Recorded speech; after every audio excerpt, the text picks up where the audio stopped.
माधवी सरस्वती नमः वक्रतुंड महाकाय सूर्यकोटि समप्रभा निर्विघ्नं कुरु देवं सर्वकार्येषु सर्वदा गणनाथ रवि शुक्र बृहस्पति पंचैतानि स्मरे नित्य वेदवाणी प्रवर्तते गुरुर्ब्रह्मा गुरुर्विष्णु गुरुर्देवो महेश्वरा गुरुर्साक्षात् परब्रह्म तस्मै श्री गुरवे नमः श्रोतावत्सत्तु चित्तदेवश्री रुक्मिणीवरा पांडुरंगाय नमः पुंडलिकावरदे हरिविठ्ठल श्री ज्ञानदेव तुकाराम पंढरीनाथ भगवान की जय राजाधिराज प्रभु रामचंद्र भगवान की जय पवन सुत हनुमान की जय गुरुदेव दत्त वासुदेव हरि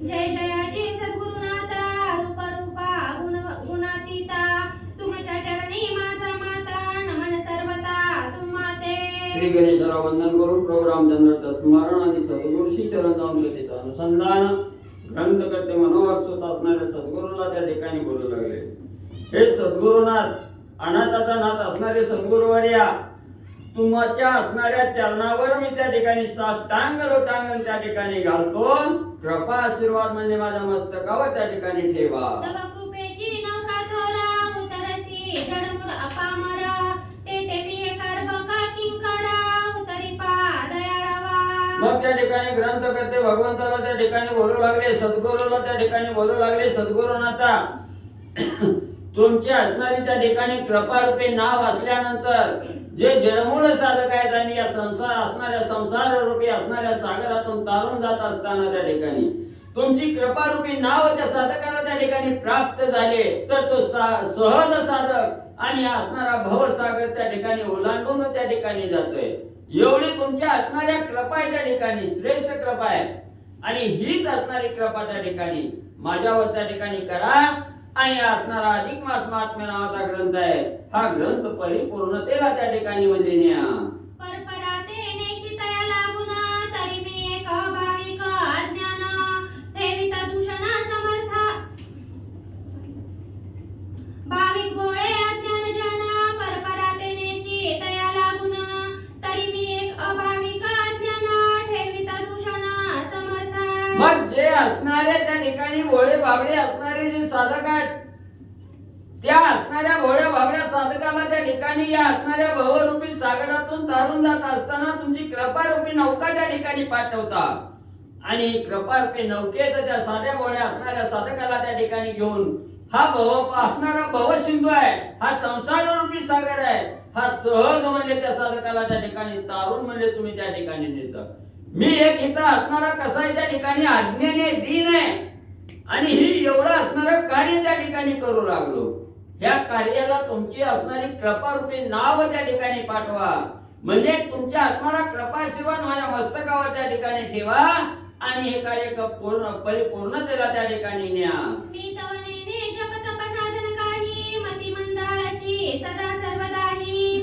पिडलो असो प्रपंचाचे ठाई सोडवी आई माऊली मग त्या ठिकाणी मी कसा आहे त्या ठिकाणी मोड आहे मला ज्ञान नाही मी असणारा जप तप असणारा काहीही त्या ठिकाणी करत नाही मी आळशी आहे फक्त असणारा सकाळी उठलं की पोटा पाण्याचं बघायचं खायचं प्यायचं झोपायचं जी आता समोर दिसत ती काम त्या ठिकाणी करायचं एवढंच मला त्या ठिकाणी माहिती आहे भक्ती कशी करायची भगवंताची आराधना कशी करायची याचं ज्ञान मला त्या ठिकाणी नाही मग मी असा असताना त्या ठिकाणी जड मूड त्या ठिकाणी असताना तुम्ही माझ्यावर असणारी कृपा त्या ठिकाणी करा आणि हा माझा जो असणारा मला जो आळशीपणा आहे त्या ठिकाणी हा आळशीपणा दूर त्या ठिकाणी करा आणि हे काव्य परिपूर्णतेला त्या ठिकाणी न्या असं असणारे सद्गुरूची असणारी विनंती आणि ग्रंथकर्ते करू लागले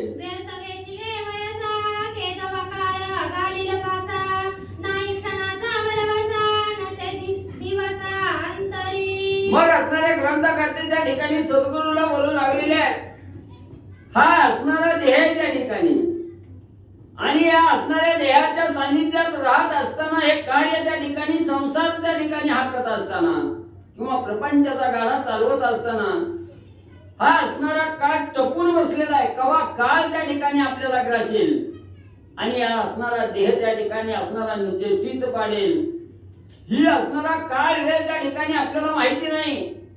काळ कवा ग्रासीला ना आपल्याला त्या ठिकाणी घेऊन जाईल काहीही सांगता येत नाही.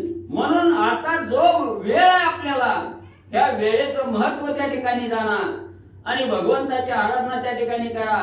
काळ टपून बसलेला आहे. कवा असणारा काळ घालील कवा घेऊन जाईल काय कळणार नाही. मग असणारी भगवंताची असणारी प्राप्ती करायचं साधन त्या ठिकाणी राहिलं. मग राहिलं की आपल्याला असणारा अधोगती आहे त्या ठिकाणी नरकाशिवाय जागा त्या ठिकाणी मिळत नाही. मग ही अधोगतीपासून त्या ठिकाणी वाचायचं असेल नरकाचं असणारं त्या ठिकाणी म्हणजे स्थान जर सोडायचं असेल ती मिळू नये असं वाटत असेल तर या देह आपल्याला प्राप्त झालेला या देहाचं सार्थक करण्यासाठी भगवंताचं असणारं पूजन त्या ठिकाणी करा.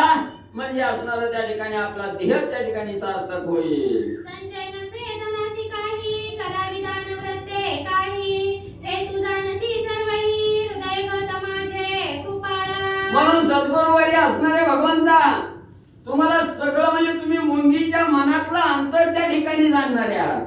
तुम्हाला तर माहिती आहे मी निस्तं असणाऱ्या सकाळी उठल्यापासून संध्याकाळी झोपेपर्यंत काबाड कष्ट त्या ठिकाणी करतोय आणि कष्ट केलेला पैसा कुठं असणाऱ्या खाण्या पाण्यावर त्या ठिकाणी जातोय.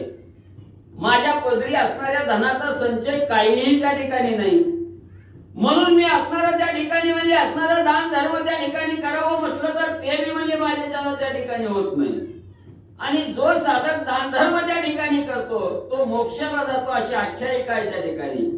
पण माझ्या पदरी असणारं धनच त्या ठिकाणी नाही. मी काय दान त्या ठिकाणी करावं कसं मोक्षाची आशा त्या ठिकाणी धरावी. पण असणाऱ्या सद्गुरूची कृपा त्या ठिकाणी झाली तर तो साधक आपोआप असणाऱ्या मोक्ष पदाला त्या ठिकाणी पोहोचतो. म्हणून सद्गुरुवारी तुमची असणारी कृपा आणि माझ्यावर म्हणले राहू द्या.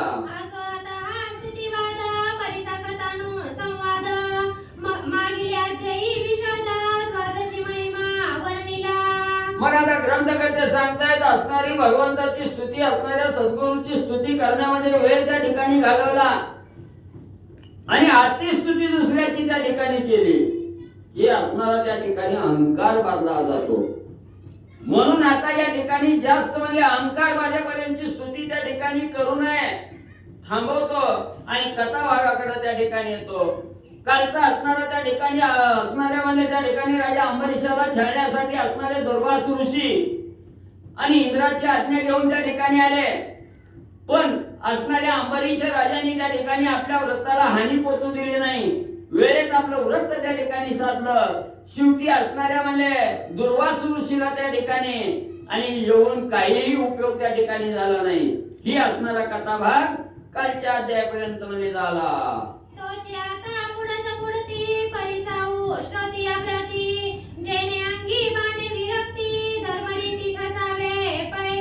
मग आता तीच कथा म्हणजे द्वादशीच्या व्रताचं काय आहे त्या ठिकाणी फळ हीच कथा आता पुढे बी म्हणले त्या ठिकाणी सांगायची. मग तुम्ही म्हणताल 3 अध्याय झाले द्वादशीच असणारा महिमा त्या ठिकाणी सांगताय का सांगावे. का तुम्हाला त्या ठिकाणी जर असं वाटलं ही नेहमी का म्हणजे असणार 3 अध्याय झालं 3 दिवस ऐकत नुसतं द्वादशीच व्रत त्या ठिकाणी म्हणजे सांगताय तर ग्रंथकर्ते या ठिकाणी सांगतात एखाद्या माणसाचा पिच्छा त्या ठिकाणी पुरवला आणि 30 गोष्ट त्या ठिकाणी एखाद्या साधकाला आपण सांगितलेली गोष्ट पटत नाही. एक वेळेस सांगून पटत नाही. आपण त्याचा पिच्छाच पुरवायचा. आज असणारा आपल्याला त्या ठिकाणी पोतीला जायचंय. मग आपण एकटं चाललोय आणि आपला शेजारचा जो असणारा साधक आहे त्या ठिकाणी त्याला पोतीचा लवलेस सुद्धा त्या ठिकाणी नसतोय. म्हणून आपण घराच्या बाहेर पडलं पोतीला चाललं की चल म्हणायचं रोज. त्याला 10 दिवस चल चल चल म्हणल्याबरोबर ते बरोबर 11व्या वेळेस तरी राग तरी येतंय चल तर चल म्हणून. मग ती भक्ती आपण त्याला असणाऱ्या भक्ती मार्गाला लावल्यामुळे त्याचं पुण्य आपल्याला त्या ठिकाणी मिळतं. म्हणून ग्रंथकर्ते या ठिकाणी सांगतायत तुम्ही काल ऐकलं नाही असणाऱ्या द्वादशीचं व्रत. परवा ऐकलं नाही म्हणून काल सांगितलं. काल मी तुम्हाला म्हणजे काय कामानं ऐकणं झालं नसेल म्हणून आज सांगतो. म्हणजे तुम्हाला असणाऱ्या द्वादशीचं महत्व त्या ठिकाणी कळलं. तुम्ही द्वादशीचा उपचार त्या ठिकाणी करचाल म्हणून म्हणजे ही कथा डबल मध्ये सांगतो. जैसा कोणी एका कीर्तनी जाता तो दुजिया ते भावार्थ सांगत मग तयाचा पैसे घेता जाय नित्य कीर्तनी. मग समजा आपण असणाऱ्या त्या ठिकाणी कीर्तनाला चाललो, भजनाला चाललो, पोथीला त्या ठिकाणी चाललो, मग ते आपल्याला नावं ठेवत असते. उठलं की रोजचं म्हणजे आपल्याला त्या ठिकाणी पाठीवर गामच्या टाकताय, बोंबलत फिरायला जाताय. ती 2-3 दिवस आपल्याला त्या ठिकाणी म्हणेल, तिसऱ्या दिवशी आपण म्हणायचं चल तुला दाखवतो कशाला जातोय ते आपल्याला नकार देतो. पुन्हा असणारा 2-3 दिवस त्याचा पिक्चर त्या ठिकाणी पुरवायचा, चलच त्या ठिकाणी म्हणायचं. बरोबर म्हणजे 5व्या-6व्या दिवशी तो साधक आपल्या मागे आल्याशिवाय त्या ठिकाणी राहत नाही. आणि ती हळूहळू हळूहळू आपली संगत त्या ठिकाणी झाली ना, आपल्या बरोबर कीर्तन ऐकायला आला, पोथी पुरवणारा त्या ठिकाणी आला, की त्याची आवड त्याला निर्माण त्या ठिकाणी होते. म्हणून तुम्हाला ही असणाऱ्या द्वादशीच्या असणाऱ्या व्रताचा महिमा त्या ठिकाणी या 3 अध्यायामध्ये त्या ठिकाणी सांगितला.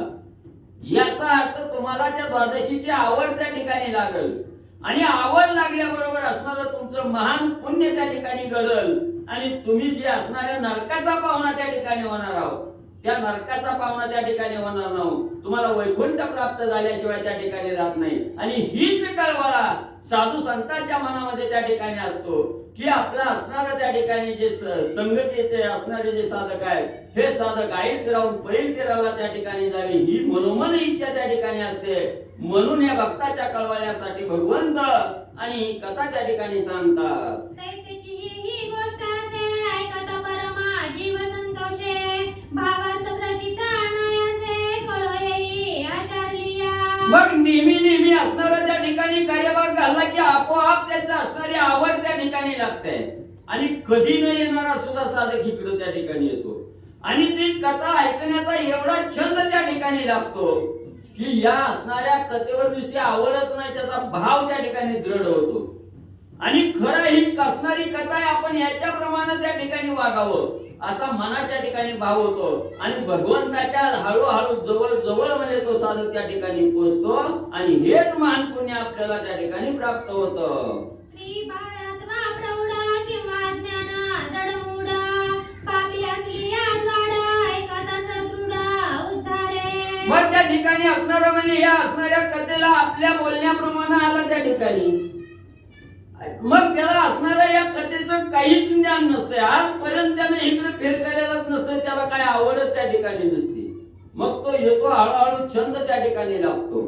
मग एखादा पापी जरी दुष्ट दुर्जन जरी दुराचारी त्या ठिकाणी असला, आणि त्याच्या संगतीला आपण सारखं ह्या लावून जर ह्या पोथीकडे ये म्हणून त्या ठिकाणी सांगितलं, 1 दिवस येणार नाही, 2 दिवस येणार नाही, 3ऱ्या दिवशी आपोआप त्या ठिकाणी येतो, आणि त्या असणारी कथा त्या ठिकाणी ऐकतो, भाव निर्माण होतो, आणि भाव निर्माण झाला की भगवंताला त्या साधकाचा आनंद होतो, आणि तो साधक सहज तरुण त्या ठिकाणी भक्ती मार्गाला लागतो, सहज तरुण मोक्षाच्या मार्गाला त्या ठिकाणी जातो.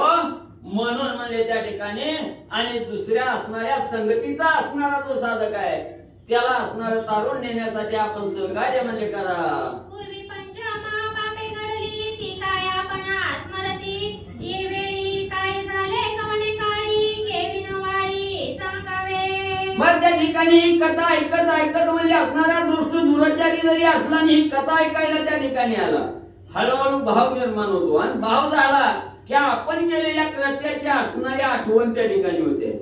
काय आपण आजपर्यंत किती म्हणजे असणारा चांगला मार्ग सोडला, अनेक पातक त्या ठिकाणी करीत बसलो, चोऱ्या माऱ्या केल्या, कुणाची लुटमार त्या ठिकाणी केली, हाणामारी ते असणाऱ्या दुसऱ्याचा जीव त्या ठिकाणी घेतलं, एवढं वाईट कर्म आपल्या हातून त्या ठिकाणी गेलो, याची जाण त्या ठिकाणी होते, आणि पुन्हा तो साधक त्या मार्गाला त्या ठिकाणी जात नाही, परमार्थाला त्या ठिकाणी येतो, आणि मोक्षाची वाट त्या ठिकाणी धरतो.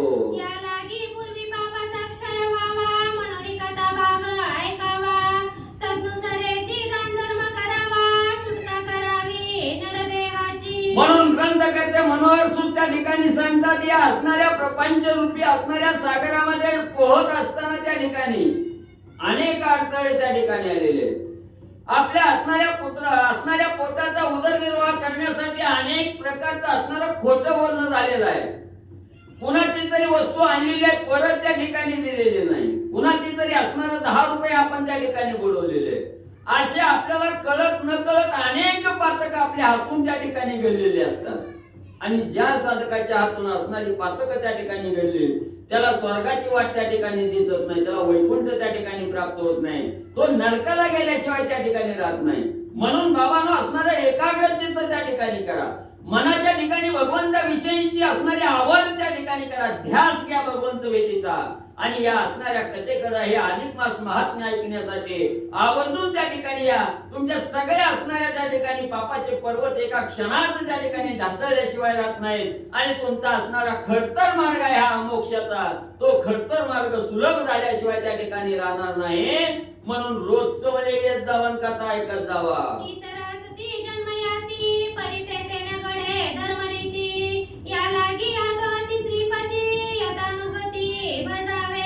मग त्या ठिकाणी सांगतायत हे आपण असणारा प्रपंच त्या ठिकाणी करत असताना आपल्या हातून दान धर्म त्या ठिकाणी घडलेला नसतो.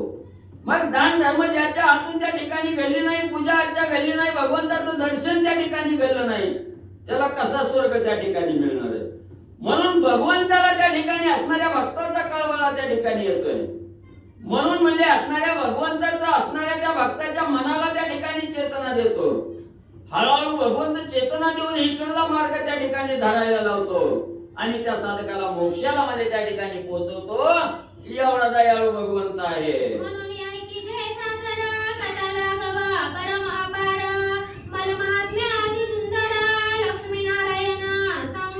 म्हणून तुमच्या असणाऱ्या पातकाचा पर्वत त्या ठिकाणी ढासळायचा असेल आणि पुण्याचा पर्वत त्या ठिकाणी जर निर्माण करायचा असेल तर हे सुंदर आहे. हा बहुरूपी सागर तारून त्या ठिकाणी जायचा असेल तर हा सुंदर असणारा त्या ठिकाणी अधिक मास महात्म्य आहे.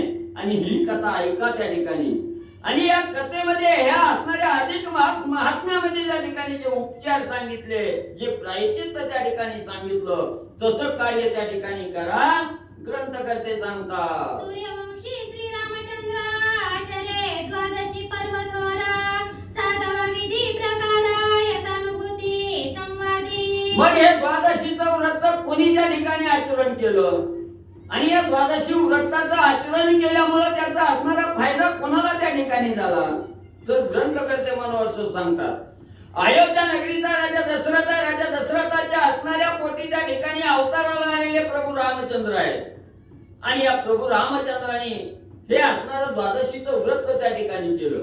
नुसतं व्रत केलं नाही, जे काय असणारं त्या ठिकाणी नीती नियमानं त्या ठिकाणी सांगितले, त्या नियमानं धर्मानं त्या ठिकाणी हे आणि द्वादशीचं व्रत प्रभू रामचंद्राने म्हणजे केलं. अवतार पुरुष तो दाशरथी सहकुळ निर्दळीला लंकापती कुंभकर्णादी बळकीर्ती निवटिले पराक्रमे. मग या द्वादशीच्या व्रताच्या जोरावर म्हणजे राजा दशरथाच्या घरी अवताराला आलेले प्रभू रामचंद्र त्या ठिकाणी होते आणि त्यांनी हे नित्य नेमानं असणारं त्या ठिकाणी द्वादशी व्रत साधलं. आणि या द्वादशी व्रताच्या जोरावर 14 चौकड्याचं राज्य करणारा राजा रावण हा लंकेचा राजा त्या ठिकाणी होता.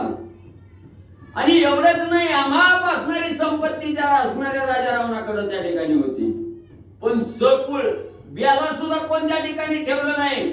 सगळं राजा रावणाचा असणारा सगळा काटा त्या ठिकाणी मारला, बाहू मारला, कुंभकर्ण त्या ठिकाणी मारला गेला, राजा रावण त्या ठिकाणी मारला. सगळं कुळ प्रभू रामचंद्रांनी द्वादशीच्या व्रताच्या जोरावर आणि म्हणले हे कार्य केलं. परित्या कुंभकर्णाची शोषणा कुंभनी कुंभाची योषा शतमुखी रावणाची पियुषा कन्या जाना प्रीतिपात्र. मग त्या असणाऱ्या ज्या राजा रावण होता लंकेचा राजा, त्याचा असणारा भाऊ त्या ठिकाणी कुंभकर्ण होता. आणि त्या कुंभकर्णाला 2 मुलं होती, कुंभ आणि निकुंभ. यांची असणारी जी एक असणारी म्हणजे त्या ठिकाणी कुंभ आणि निकुंभाची असणारी पत्नी त्या ठिकाणी, ही पत्नी कुणाची होती त्या ठिकाणी एक शतमुख नावाचा असणारा राक्षस त्या ठिकाणी होता, शतमुख होता. त्या शतमुखाची जी कन्या आहे, मुलगी आहे, ही मुलगी आणि असणाऱ्या कुंभकर्णाची सून, कुंभ आणि निकुंभाची असणारी पत्नी आणि त्या ठिकाणी असताना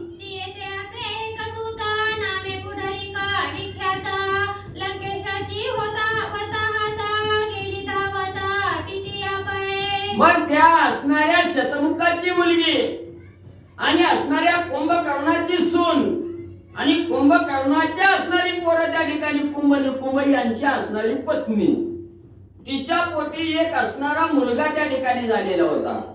त्या मुलाचं नाव होतं पुंडरीक. ही पुंडरीक मुलगा आहे. ज्या वेळेस असणारे आपले आजोबा राजा रावण त्या ठिकाणी संपला गेला, आपला आजोबा कुंभकर्ण त्या ठिकाणी संपला गेला, मग आता कोण राहिलं? कोणच शिल्लक त्या ठिकाणी राहिना गेलं.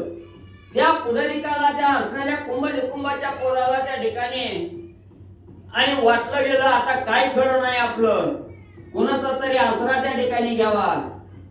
कोणाकडे गेला ते? मग त्या ठिकाणी त्याला वाटलं आता कोणाला तरी बोलवावं आणि आपला असणारा प्राण त्या ठिकाणी वाचवावा किंवा कुळ वाचवावं. म्हणून त्याचा असणारा आजोबा त्या ठिकाणी होता, आईचा वडील असणारा शतमुख त्या ठिकाणी होता. ह्या शतमुखाकडे आपलं घरानं सांगण्यासाठी रावण मेला, कुंभकर्ण त्या ठिकाणी मेला हे सांगण्यासाठी शतमुखाकडं आणि पुढारी कमलले गेला.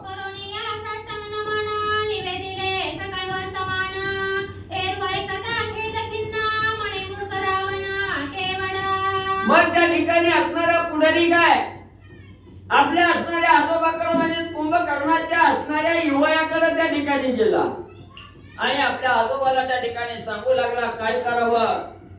आजोबा म्हणले असणारा कुंभकर्ण मेला, रावण त्या ठिकाणी संपला गेला. काय म्हणले त्या ठिकाणी ते असणारा पराजय म्हणले पत्करावा लागला. म्हणून हे असणारं घरानं लंकेच्या ठिकाणी जो विध्वंस झालाय, जी मेली गेली, यांची बातमी असणाऱ्या पुढारिकानं शतमुखाला त्या ठिकाणी सांगितली. शतमुखानं सगळा वृत्तांत लंकेचा ऐकून घेतला. त्याला वाटलं काय ते राजा रावण मूर्ख आहे. का मूर्ख आहे?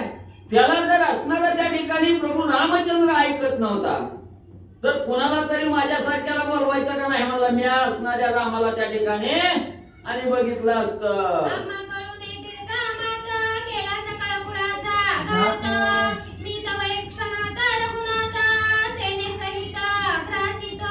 शतमुख पुढरीच्या समोर त्या ठिकाणी बोलू लागला, काय राजा रावण शतमूर्ख काय त्या ठिकाणी? आम्हाला कळून दिलं नाही एवढा विद्वान झाला. माग जर आम्हाला त्या ठिकाणी सांगितलं असतं की असं असं रामाचं माझं वैर लागलंय, राम मला ऐकत नाही. अहो माझ्यासारखा एवढा बलिष्ठ त्या राजा रावणाच्या उरावर असताना काय त्याला गरज भांडण करण्याची होती, आपला प्राण गमावण्याची त्या ठिकाणी होती. मला जर सांगितलं असतं तर धावतच गेलो असतो, एका क्षणात त्या असणाऱ्या रामाचा काटा त्या ठिकाणी काढला असता. पण मूर्ख असणारा रावण आहे, मला काही त्या ठिकाणी कळू दिलं नाही असं असणारा दुःख आणि त्या ठिकाणी करू लागला.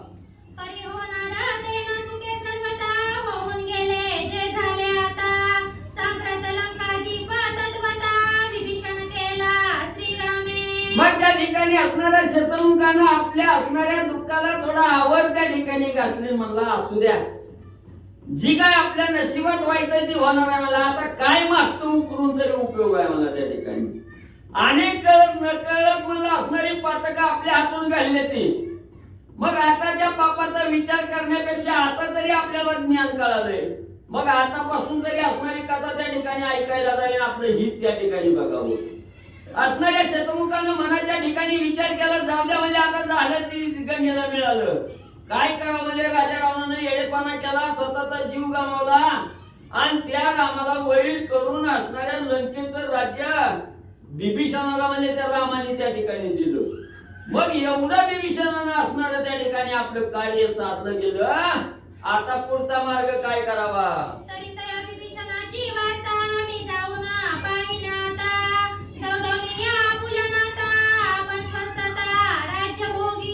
मग त्या ठिकाणी असणारा शतमुख विचार करू लागला. असणाऱ्या कुंभकर्णाचा काटा काढला, राजा रावणाचा काटा काढला आणि हे असणारा बिभीषण म्हणजे त्याच्या उरावर म्हणजे राज्याचा उपभोग त्या ठिकाणी घेत बसलाय. सगळ्याला म्हणले गमावलं आणि आपण राज्य म्हणजे श्रेष्ठपणानं त्या ठिकाणी चालवायला लागलाय. आता जातो बिभीषणाचं राज्य कसं चालतंय ती बघतो, असा असणारा त्या ठिकाणी कुंभकर्णाचा युवाई असणारा आणि हा शतमुख त्या ठिकाणी बोलू लागला.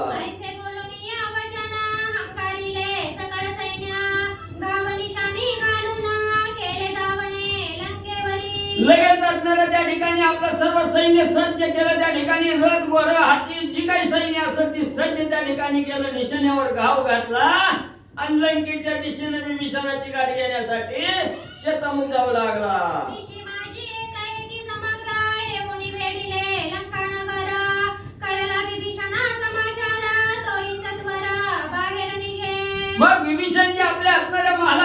ठिकाणी होते, राज्य दरबारात त्या ठिकाणी विभीषणजी होते आणि असणाऱ्या भगवत भक्तीमध्ये त्या ठिकाणी लीन असताना अचानक रातोरात त्या ठिकाणी हे असणाऱ्या शतमुखाचं सैन्य शतमुख आणि लंका नगरीच्या ठिकाणी गेल्याबरोबर विभीषणजीला वार्ता कळाली गेली, शतमुख आपलं सैन्य घेऊन असणारा हल्ला करण्यासाठी लंकेवर त्या ठिकाणी आलेला आहे. विभीषणजीने आसनसोलन ताबडतोब असणाऱ्या राजवाड्याच्या दाराबाहेर विभीषणजी आले. दोन्ही सैन्य असला मेळू, गायी उठला हल्लकल्लोळू, परितळे बळे प्रबळू, आहे शतमुखी तो.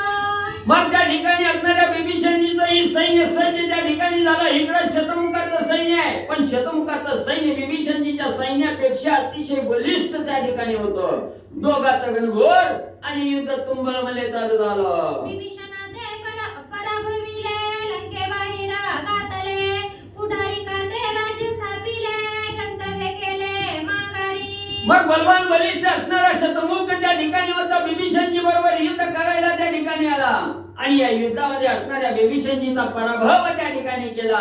शतमुख विजयी झाला.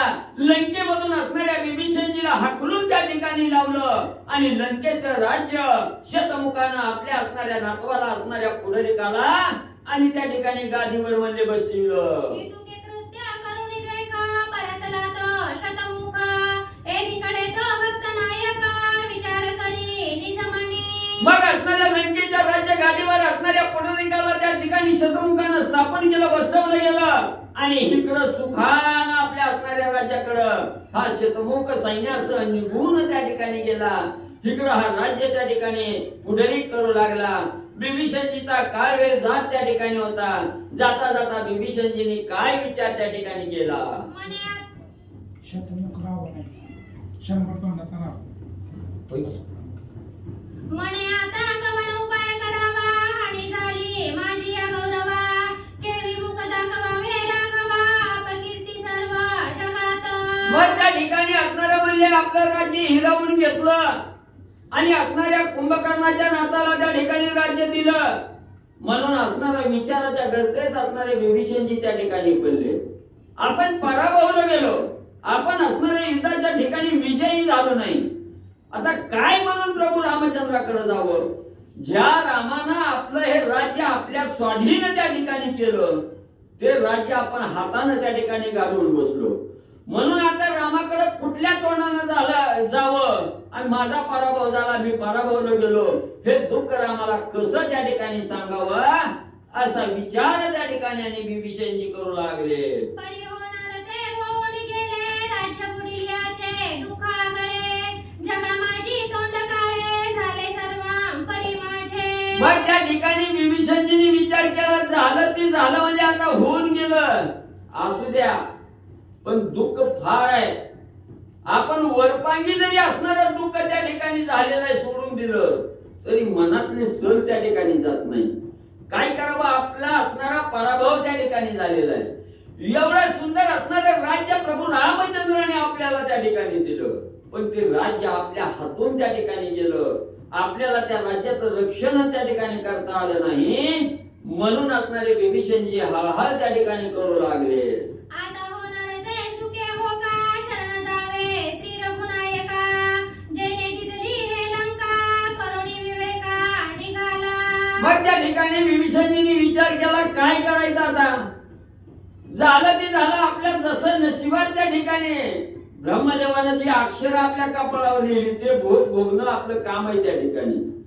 असू द्या, असणारा विवेकाला जागृत त्या ठिकाणी विभीषणजीने केलं. पण गल्लय आजपर्यंत आपल्याला काही त्या ठिकाणी कळत नव्हतं. आपण अज्ञान होतो तोपर्यंत आपल्या हातून चुका झाल्या, ठीक आहे, पण या चुका आपण मान्य त्या ठिकाणी कराव्या ना. आपलं दुःख किंवा आपल्या चुका शेजाऱ्याला न सांगता भगवंताला त्या ठिकाणी सांगाव्या. म्हणजे भगवंत आपल्याला त्या असणाऱ्या पापात्मक कर्मापासून मुक्त त्या ठिकाणी करेल किंवा आपल्या चुकेवर पांघरून असणारा भगवंत त्या ठिकाणी घालेल, पुढचा तरी मार्ग सन्मार्गाचा त्या ठिकाणी दावेल. म्हणून आता घडलंय ती घडू द्या.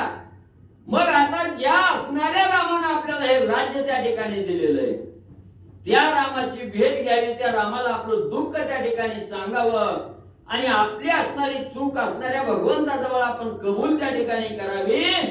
बघ त्याच्यावर जे निर्णय असणारे प्रभू रामचंद्र देतील त्याचा स्वीकार आपण त्या ठिकाणी करू, रामाला शरण म्हणले जाऊ. काही सेवकांनी प्रधान घेऊन निघाला विभीषण, त्वरे पावला अयोध्या पटण, रघुनंदना जेथे असे. मग लगेच आता असणाऱ्या रामाचं असणारं दर्शन त्या ठिकाणी घ्यायचं, रामाला कथा त्या ठिकाणी सांगायचं, आपलं दुःख सांगायचं, रामाला शरण जायचं असा विचार केला. काही असणारे सेवक घेतले, काही प्रधान बरोबर त्या ठिकाणी घेतले.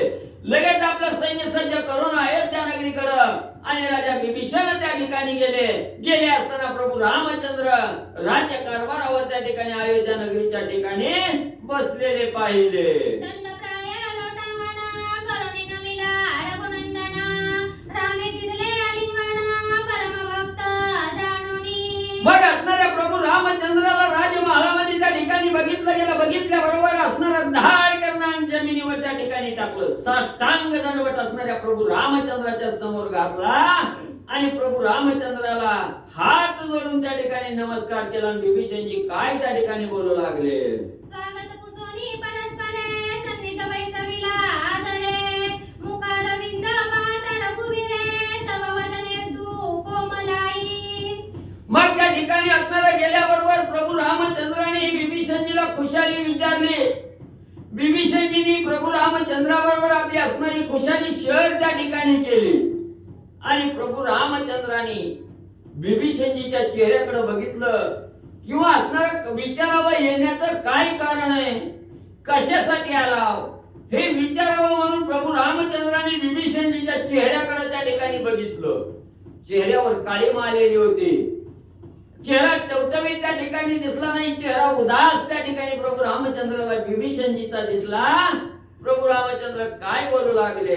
मने विभीषणा प्राण सकया शोकाकुलित दिसे हृदया, तरी निवेदी महत्व कार्या जय हरविधातिया अलोट. मग त्या ठिकाणी असणाऱ्या प्रभू रामचंद्राने विभीषणजीकडे बघितलं. उदास चेहरा, दुःखी चेहरा त्या ठिकाणी बघितला. आणि प्रभू रामचंद्र त्या ठिकाणी विभीषणजीला बोलू लागले. विभीषणजी आला म्हणजे इकडं, पण म्हणजे तुमचा चेहरा काळवंडलेला दिसतोय, उदास दिसतोय, काहीतरी दुःख तुमच्या चेहऱ्यावर त्या ठिकाणी सांगतोय.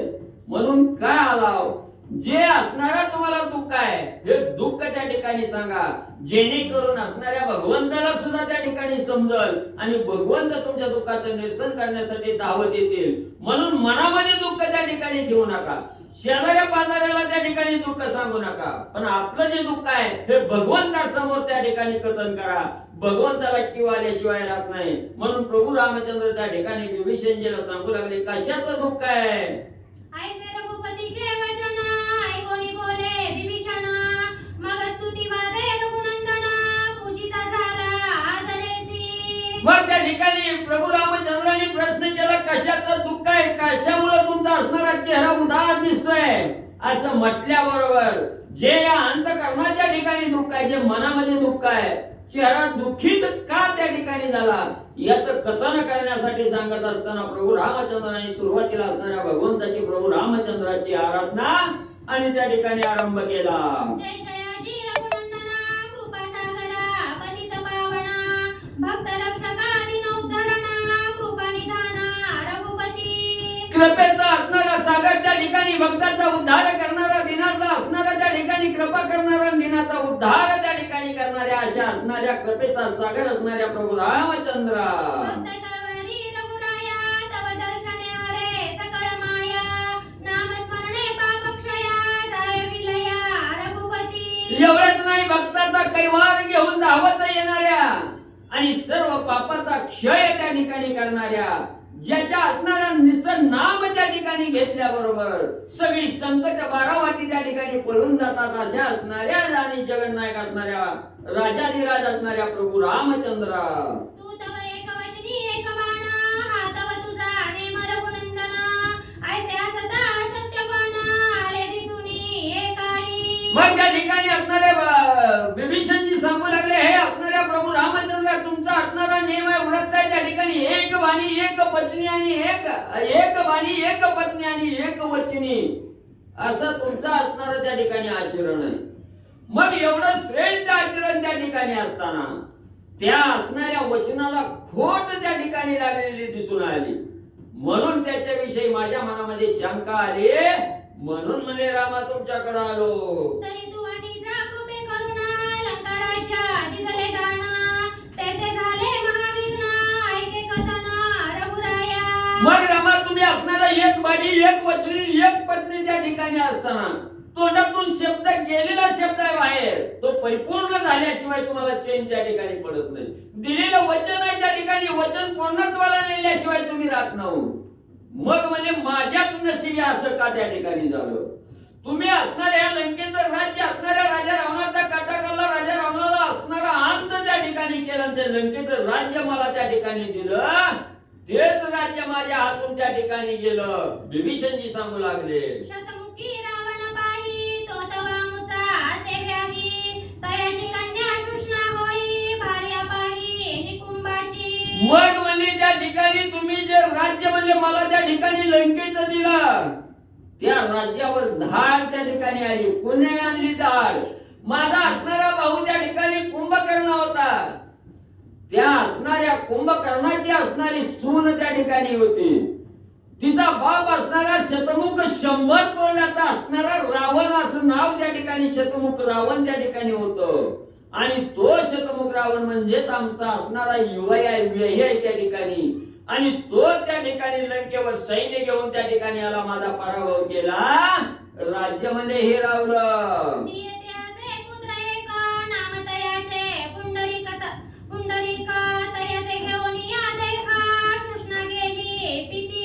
आमचा असणारा युवाई त्या ठिकाणी शतमुख रावण आहे.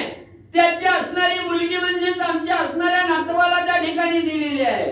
आणि त्याच मुलीच्या पोटी एक पुंडरीक नावाचा मुलगा त्या ठिकाणी होता. आणि त्या मुलाला त्या ठिकाणी घेऊन आले, आमच्या बरोबर युद्ध त्या ठिकाणी केलं, राज्य जिंकलं गेलं.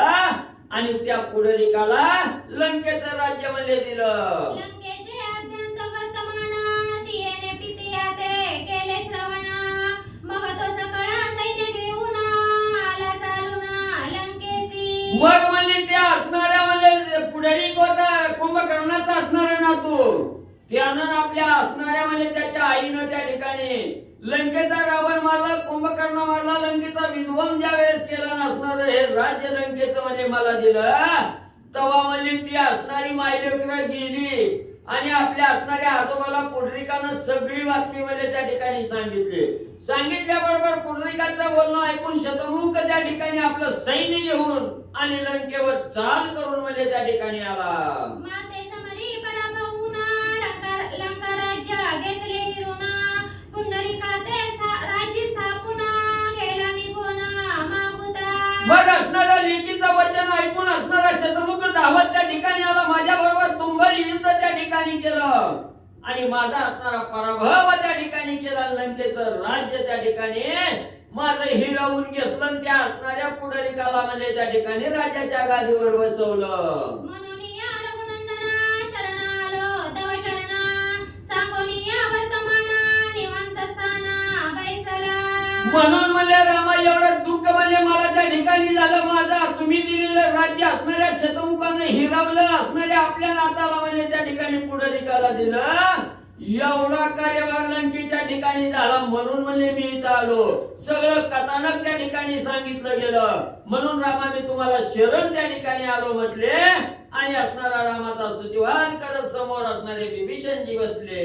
ऐकोनी विभीषणाचे उत्तर निवांत बैसला रघुवीर अरक्त करुणी नेत्र काय बोले ते समयी. मग त्या ठिकाणी विभीषणजींनी सांगितलेला सर्व वृत्तांत असणाऱ्या प्रभू रामचंद्रांनी त्या ठिकाणी ऐकला. ऐकल्याबरोबर असणारा त्या ठिकाणी राग त्या ठिकाणी शतमुखाचा प्रभू रामचंद्राला त्या ठिकाणी आला.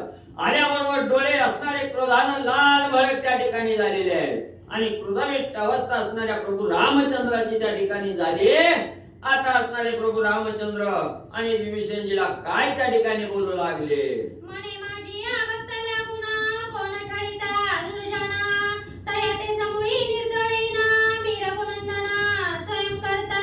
आणि ज्या वेळेस कोणी असणाऱ्या एखाद्या भक्ताला जर त्रास त्या ठिकाणी द्यायचा विचार केला आणि तो भक्त निश्चित भगवंताचा जर भक्त त्या ठिकाणी असेल तर आपल्या भक्ताविषयीचा कळवळा भगवंताला त्या ठिकाणी येतो. आणि जो कोणी आपल्या असणाऱ्या दासाला आपल्या असणाऱ्या भक्ताला त्या ठिकाणी त्रास देईल त्याचं निर्दलन केल्याशिवाय राहत नाही. म्हणून प्रभू रामचंद्र त्या ठिकाणी सांगू लागले, माझा असणारा निस्सीम भक्त असणारा विभीषण आहे आणि माझ्या भक्ताला कुणी एवढा त्रास त्या ठिकाणी दिला, आता त्याचा काटा काढल्याशिवाय राहत नाही. म्हणून प्रभू रामचंद्र रागाने त्या ठिकाणी बोलू लागले, मी भक्ता लागी अवतार युगायुगी घेतले साचार ऐसा कोणाचे पामर ते तिरस्कार माझी या भक्ता. मग प्रभू रामचंद्र सांगतायत, मी माझ्या भक्तासाठी वाटल ती करायला तयार आहे. आजपर्यंत अनेक अवतार असणाऱ्या भक्त कैवारासाठी त्या ठिकाणी घेतलेले आहेत. भक्तावर आलेलं संकट या संकटाचं निवारण करण्यासाठी मी आजपर्यंत त्या ठिकाणी एवढे अवतार त्या ठिकाणी घेतले. मग माझ्या भक्ताला माझ्या असणाऱ्या दासाला जो कोणी छळल जो कोणी त्रास त्या ठिकाणी देईल त्याचा काटा काढल्याशिवाय मी राहत नाही, त्याचं निर्दलन केल्याशिवाय मी राहत नाही. असा कोण असणारा त्या ठिकाणी माझ्या भक्ताला त्रास देणार आहे त्याचा आता निर्दलन करण्याची वेळ त्या ठिकाणी आली. म्हणून प्रभू रामचंद्र रागाने बोलू लागले, तरी ऐक माझी या वचनासी आजी असे एकादशी मारून या शतमुखासी राज्य तुझ्यासी स्थापिना. मग प्रभू रामचंद्राने ऐकलं गेलं, माझ्या असणाऱ्या भक्ताला जो कोणी त्रास देतो त्याचं निर्दलन केल्याशिवाय राहत नाही. म्हणून बिभीषणजीकडे बघितलं, बिभीषणजीला सांगितलं, बिभीषणजी आपलं असणारं दुःख म्हणजे थोडं आता शांत त्या ठिकाणी करा. दुःख करण्याचं काही एक कारण नाही. आज तुम्ही योग्य वेळेला योग्य काळाला त्या ठिकाणी आलेला आहात माझ्याकडं. आज एकादशी आहे, आज एकादशीचं व्रत त्या ठिकाणी आम्ही काढलेलं आहे. आजच्या आज मध्ये त्या ठिकाणी जातो आणि तुम्हाला त्रास देणारा जो शतमुख आहे त्याचा असणारा शतमुखाचं निर्दलन त्या ठिकाणी करून माघारी येतो आणि जे लंकेचं राज्य शतमुखानं त्या ठिकाणी मिळवलेलं आहे ते राज्य त्याचा काटा काढून हिरावून तुम्हाला म्हणजे राज्याच्या गादीवर बसवतो. दुःख करू नका.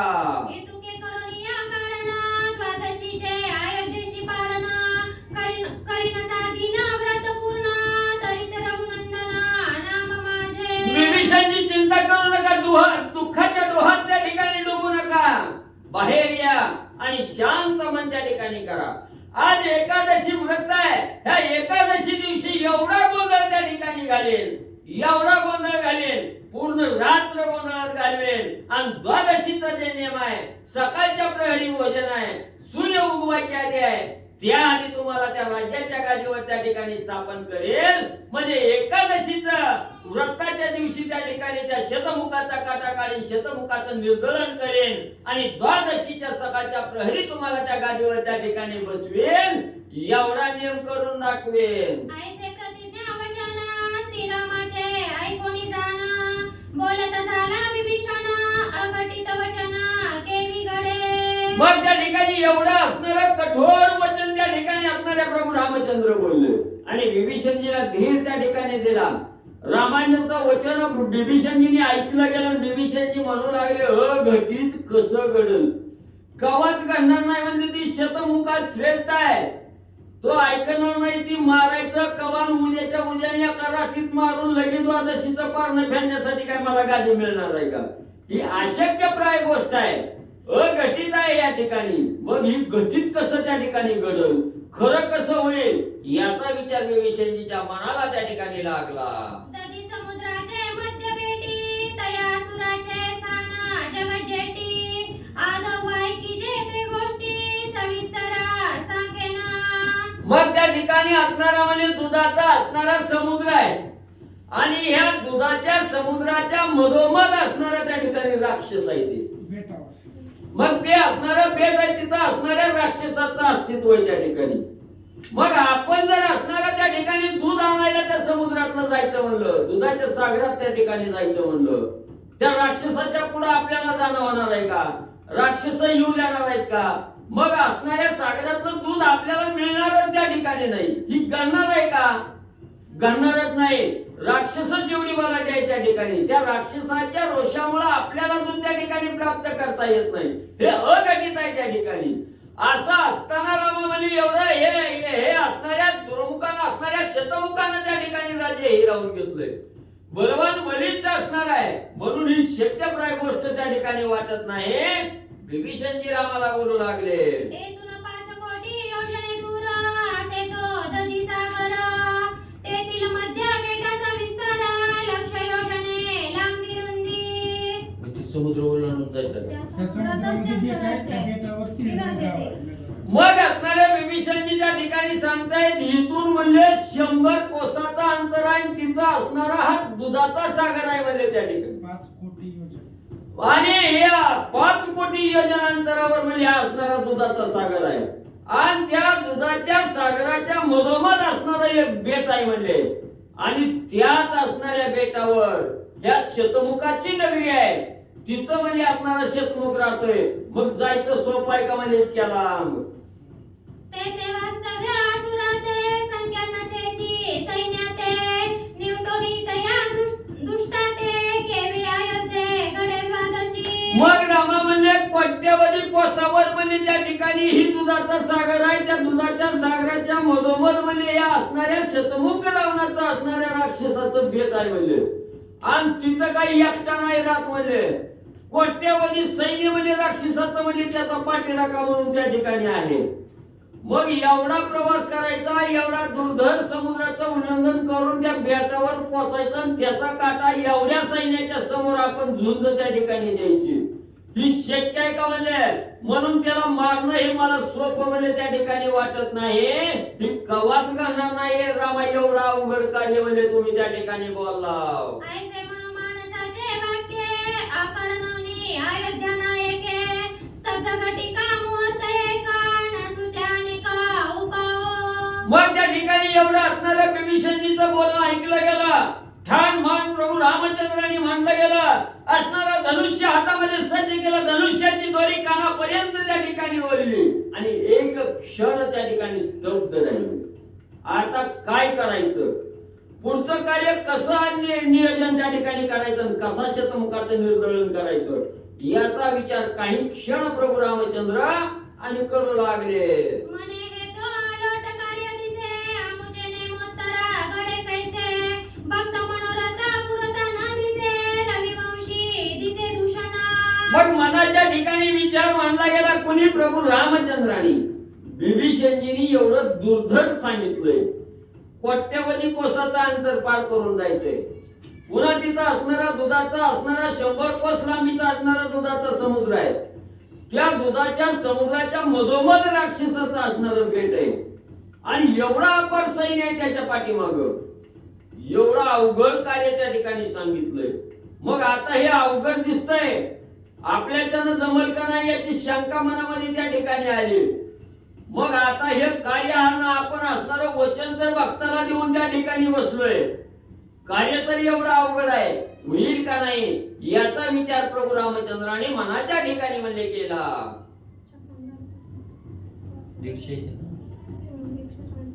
कोण नाही की बाहेर राहिलं.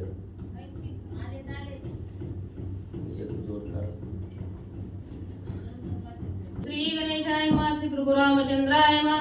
राजाधिराज रघुनायक तो संकटी पडला देख, मग इतरांचा ते उतालेख संकटार्थ विचारा. मग आता प्रभू रामचंद्राने विचार केला, भक्ताला शब्द दिलाय. आता ही शब्द कसा पाळायचा, भक्ताचं काम कसं त्या ठिकाणी करायचंय. म्हणून जगाचा जगन्नायक असणारा राजाधिराज असणारा प्रभू रामचंद्र आहे. आणि मनाच्या ठिकाणी सचिंत मन झालं. आणि एकदा का असणारा मनानं शंकेला असणारा वाव त्या ठिकाणी दिला की अनेक शंका कुशंका त्या ठिकाणी निर्माण होतात. आणि प्रभू रामचंद्राने विचार केला, आता काय करायचं? एवढं दुर्धर कार्य त्या ठिकाणी सांगितलंय, आता कसं करावं, काय करावं ही सचिंत मन त्या ठिकाणी झालेलं आहे. आणि असणारा सारखा मनाला शंका त्या ठिकाणी आली. विचार त्या ठिकाणी प्रभू रामचंद्राने करू लागले.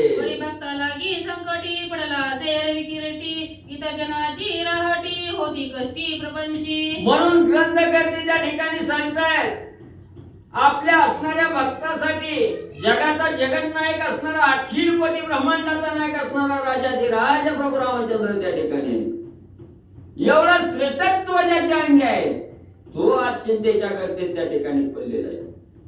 मग भगवंताला चिंता त्या ठिकाणी लागते. आपण साधारण भक्त आहे त्या ठिकाणी. भक्तही नाही त्या ठिकाणी, आपण आपल्या स्वतःला त्या ठिकाणी भक्त म्हणतोय, देवानं भक्त त्या ठिकाणी अजून म्हणलेलं नाही, तरी पण आपण असणारा त्या ठिकाणी श्रेष्ठ म्हणतोय. मग भगवंत एवढा चिंतेच्या करते त्या ठिकाणी पडला, आपल्यासारखी त्याच्या पुढे काय कथा त्या ठिकाणी होईल. ग्रंथकर्ते बोलतात, प्रपंची कष्टी होता फार मग आठविती परमेश्वर, तेनी संकटी पडता रघुवीर स्मरे कुमार वायूचा. मग त्या ठिकाणी असणारे ग्रंथकर्ते सांगू लागले, आपण या असणारा प्रपंचाचं राटगाडग चालवत असताना अनेक अडचणी त्या ठिकाणी येतात, अनेक अवतळीसारखं विघ्न त्या ठिकाणी येतं. आणि ज्या वेळेस आपल्यावर संकट येईल, विघ्न येईल, त्याच वेळेस आपण राम राम राम राम राम राम म्हणतोय. पण एकदा हे संकट त्या ठिकाणी बाजूला गेलं की पुन्हा तुझं काय काम आहे म्हणून सांगतो. फक्त आपण अडचणीच्या वेळेस असणाऱ्या भगवंताचा दावा त्या ठिकाणी करतो, पण तेवढ्या सुद्धा धावेला असणारा भगवंत धावून त्या ठिकाणी येतो. तसंच या असणाऱ्या बिभीषणजीच्या धावण्याला धावत असणारे प्रभू रामचंद्र त्या ठिकाणी आले खरंय, पण पुढचं कार्य जे आहे हे खडतर त्या ठिकाणी दिसतंय. मग भक्ताला तर आनंद त्या ठिकाणी द्यायचा आहे, भक्तावर आलेल्या विघ्नाचं विघ्न त्या ठिकाणी करायचंय. मग आता काय करायचं म्हणून साक्षात भगवंत त्या ठिकाणी असताना मुंगीच्या मनातलं अंतर त्या ठिकाणी जाणणारा भगवंत आहे. मग हे कार्य करायला अवघड आहे का त्या ठिकाणी? दिलेला शब्द पाळायला भगवंताला अवघड आहे का त्या ठिकाणी? पण लाघव लीला करणारा भगवंत आहे त्या ठिकाणी. म्हणून असणारं चिंतेच्या गर्तेत त्या ठिकाणी पडलेलं आणि आपल्याला त्या ठिकाणी दाखवू लागले. म्हणून भगवंताला असणारी चिंता लागते तिथं आपलं तर काय म्हणजे या प्रपंचाच्या राटगाडग्यात आपल्याला अनेक चिंतेला त्या ठिकाणी सामोरं जावं लागतं. आपली काय म्हणजे कथा आहे, देव भक्त पण वेगळे न दिसे ते तो एक मय वर्तते ऐसे, जेवी परिमळ पुष्पी वसे तैसे देव भक्त एक रूप. मग त्या ठिकाणी देव आणि भक्त या दोघांमध्ये दुजापणा कवाच म्हणे त्या ठिकाणी नाही. देव आणि भक्त एक सारखे त्या ठिकाणी राहतात. कसे राहतात त्या ठिकाणी? फुल आहे आणि फुलाचा असणारा सुवास आहे. फुलाला सोडून सुवास कुठे त्या ठिकाणी जात नाही. जिथं फुल जाईल तिथं सुवास त्या ठिकाणी राहणार आहे, वास राहणार आहे त्या ठिकाणी. किंवा अगरबत्ती पेटवली की तिचा असणारा दरवळ आहे, हा अगरबत्तीला सोडून त्या ठिकाणी कदापिही जात नाही. जसं हे असणारा फुल आणि त्याचा वास सोडून त्या ठिकाणी जात नाही, तसं भक्त आणि असणारे देव कदापिही म्हणजे अलग नसतात. त्यावरी सांभाळी रघुनाथ वेगळे पण नाही उभयंतात, तोची अंश वायू सूत साक्षात अवतार शिवाचा. मग म्हणजे त्या ठिकाणी असणारा जसं म्हणजे असणाऱ्या देव भक्ताचं एकत्र नातं त्या ठिकाणी असतं, विलगपणा कधीही म्हणजे त्या ठिकाणी नसतो. तसंच असणारा राम आणि असणारे हनुमंतराय आहे, ही मी दोघं त्या ठिकाणी एक आहे. आणि हनुमंत म्हणजे कोण आहे? असणाऱ्या महादेवाचा असणारा अवतार आहे त्या ठिकाणी, शंकराचा असणारा अवतार आहे. म्हणून हे त्रिकुट आहे असणाऱ्या प्रभू रामचंद्र, हनुमंतराय आणि असणारे म्हणजे त्या ठिकाणी महादेवजी. ही दिसायला जरी तीन त्या ठिकाणी वाटत असली तरी एकच आहेत, एकमेकाचे असणारे भक्त आहेत त्या ठिकाणी. प्रभू रामचंद्र हे असणाऱ्या महादेवाचं चिंतन त्या ठिकाणी करतात, शंकराचं चिंतन करतात आणि शंकरजी रामाचं चिंतन त्या ठिकाणी करतात. आणि असणारा त्या ठिकाणी हनुमंतराय ही रामाचं असणारा त्या ठिकाणी म्हणजे भजन चिंतन त्या ठिकाणी करतात. म्हणून ही तिघ नावाला जरी वेगळी त्या ठिकाणी असली तरी ही एकमेकाचे असणारे भक्त आहे त्या ठिकाणी. म्हणून ते एकमेकाला सोडून कदापि नसतात. मनोनी स्मरता रघुनाथा तात्काळ उभा ठेला हनुमंता, जोडीनिया दोन हस्ता विनवी रघुराया. मग त्या ठिकाणी आपला असणारा गुरु असणारे देव म्हणले त्या ठिकाणी आपले असणारे स्वामी चिंतेच्या गर्तेत पडलेले आहेत. हे देवाचं मनोगत आहे. भक्त सुद्धा जाणतो देवाच्या मनात काय आहे ती, पण भक्त श्रेष्ठ त्या ठिकाणी असावा लागतो. आपल्यासारखं वरपांगी भक्त नाही. लगेच या असणाऱ्या भगवंताच्या मनातली चिंता हनुमंतरायाला त्या ठिकाणी कळाली. आपला देव संकटात पडलेला आहे हे भक्ताला हनुमंतरायाला त्या ठिकाणी जाणवलं गेलं. धावतच हनुमंतराया प्रभू रामचंद्राच्या समोर आले, हात जोडला आणि प्रभू रामचंद्राला कशाची चिंता याचे विचारणा करू लागले. म्हणे केवता संकट पार मी तो सनिध अस्तावीर, पडती आकाश देऊ धीर ते तो असुर कायसा. मग त्या ठिकाणी हनुमंतराया आले, प्रभू रामचंद्राला साष्टांग नमस्कार घातला म्हणू लागले, रामा स्वामी वर्या म्हणजे तुमच्या असणारा म्हणजे तुमच्या समोर एवढा माझ्यासारखा निधड्या छातीचा वीर म्हणजे त्या ठिकाणी असताना का देवा तुम्हाला चिंता त्या ठिकाणी लागली? अहो मी माझ्यासारखा एवढा शूर वीर, निधल्या छातीचा वीर म्हणजे तुमच्या समोर आहे. तुम्ही चिंता करू नका. जरी हे आकाश त्या ठिकाणी खाली कोसळलं तरी त्या आकाशाला कोसळण्यापासून वाचवण्याचं काम, थांबवण्याचं काम म्हणजे मी करीन. एवढं सामर्थ्य माझ्या अंगी असताना माझ्या असणाऱ्या स्वामीनं काय चिंता त्या ठिकाणी करावी? कशासाठी चिंता तुम्ही करायला लागला? हनुमंतरायाने प्रभू रामचंद्रांना विचारलं. सौयंताचा संवाद होता तेथे प्रगटला नारद, अर्पुनी पूजा प्रकार साध्य निजासनी बैसविला. मग त्या ठिकाणी असणारा म्हणजे हनुमंतराय आणि असणारे प्रभू रामचंद्र या दोघांचा संवाद त्या ठिकाणी चालू आहे. हनुमंतराया प्रभू रामचंद्राच्या असणाऱ्या चिंतेचं निरसन त्या ठिकाणी करतायत. दोघं संवाद साधतायत. तेवढ्यात नारायण नारायण बोली करत नारदाची स्वारी त्या ठिकाणी आली. आल्याबरोबर असणाऱ्या ऋषीचं, असणाऱ्या नारद मुनीचं असणारा पूजा अर्चा त्या ठिकाणी केली. हनुमंतरायांनी केली, असणाऱ्या प्रभू रामचंद्रांनी त्या ठिकाणी केली. आदर सत्कार असणाऱ्या नारद मुनीचा केला. आपल्या आसना शेजारी आसन त्या ठिकाणी ठेवलं आणि प्रभू रामचंद्रांनी नारद ऋषीला आसनस्थ म्हणजे बसवलं. मग नारद मुनी मनोजी रघुराया केवी खिन्न दिसती चर्या, अवघा वृत्तांत रघुराया निवेदित ऋषितेशी. मग लगेच नारद मुनी असणाऱ्या प्रभू रामचंद्राच्या शेजारी आसनावर त्या ठिकाणी बसले. प्रभू रामचंद्राकडे बघितलं नारद मुनी लगेच असणाऱ्या त्या ठिकाणी बोलू लागले. रामा, मी आजपर्यंत तुम्हाला किती वेळा तरी त्या ठिकाणी बघितलं, पण एवढी उदासीन असणाऱ्या भगवंता म्हणजे तुमच्या चेहऱ्यावर कवाच दिसली नाही म्हणजे त्या ठिकाणी. सदा टवटवीत आणि असणाऱ्या भक्ताचा ध्यास धरलेला चेहरा त्या ठिकाणी पाहत होतो, पण आज म्हणजे तुमच्या चेहऱ्यावर काळिमा आहे. देहाच्या ठिकाणी चिंता वाटते. तुमचं मन इतरत्र त्या ठिकाणी चिंतेत भटकतंय. अशी का रामा अवस्था त्या ठिकाणी झाले? असं नारद ऋषींनी प्रभू रामचंद्राला विचारलं. त्यावेळेस प्रभू रामचंद्र नारद ऋषीला आणि काय सांगू लागले. नारद म्हणे श्रीराम चढवतले ती नेमा, तो दैत्य नावरे जी तुम्हा दुर्गम संग्रमाये काळी. पहिला शब्द कळला. नारद म्हणतात, मग नारद म्हणे जी रघुराया केवी तू.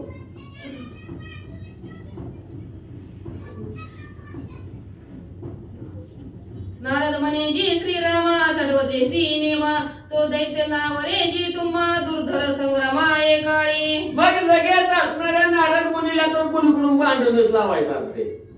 नारद मुनी लगेच प्रभू रामचंद्राला त्या ठिकाणी म्हणले, रामा, आधी आपल्या हातानं होईल तेवढं कार्य त्या ठिकाणी करावं. अहो आपल्याला वज पेलतच नाही तर आपल्या जीवापण वज करायची काय गरज आहे का? म्हणजे आपल्या ज्यांना दुसऱ्याचं कामच त्या ठिकाणी होत नाही, मग त्याला शब्द काय द्यायची गरज होती का? अहो ती शतमुख नावाचा रावण एवढा दुर्धर आहे, बलवान आहे, बलिष्ठ आहे, कुणालाच म्हणजे त्या ठिकाणी ऐकत नाही. याचा विचार तुम्ही करायला पाहिजे होता का नाही? म्हणजे बिभीषणजीला शब्द देताना तुम्ही मागचा पुढचा विचार त्या ठिकाणी केला नाही. आपल्याला ती शतमुख रावण ऐकत नाही याचा विचार करायला पाहिजे होता. म्हणून दुसऱ्याला शब्द देताना अगोदर म्हणजे आपण 7 वेळा त्या ठिकाणी विचार करावा, म्हणून 100 वेळा विचार करावा. आणि विचार न करता जर शब्द त्या ठिकाणी दिला तर तो शब्द पाळावाच लागतोय.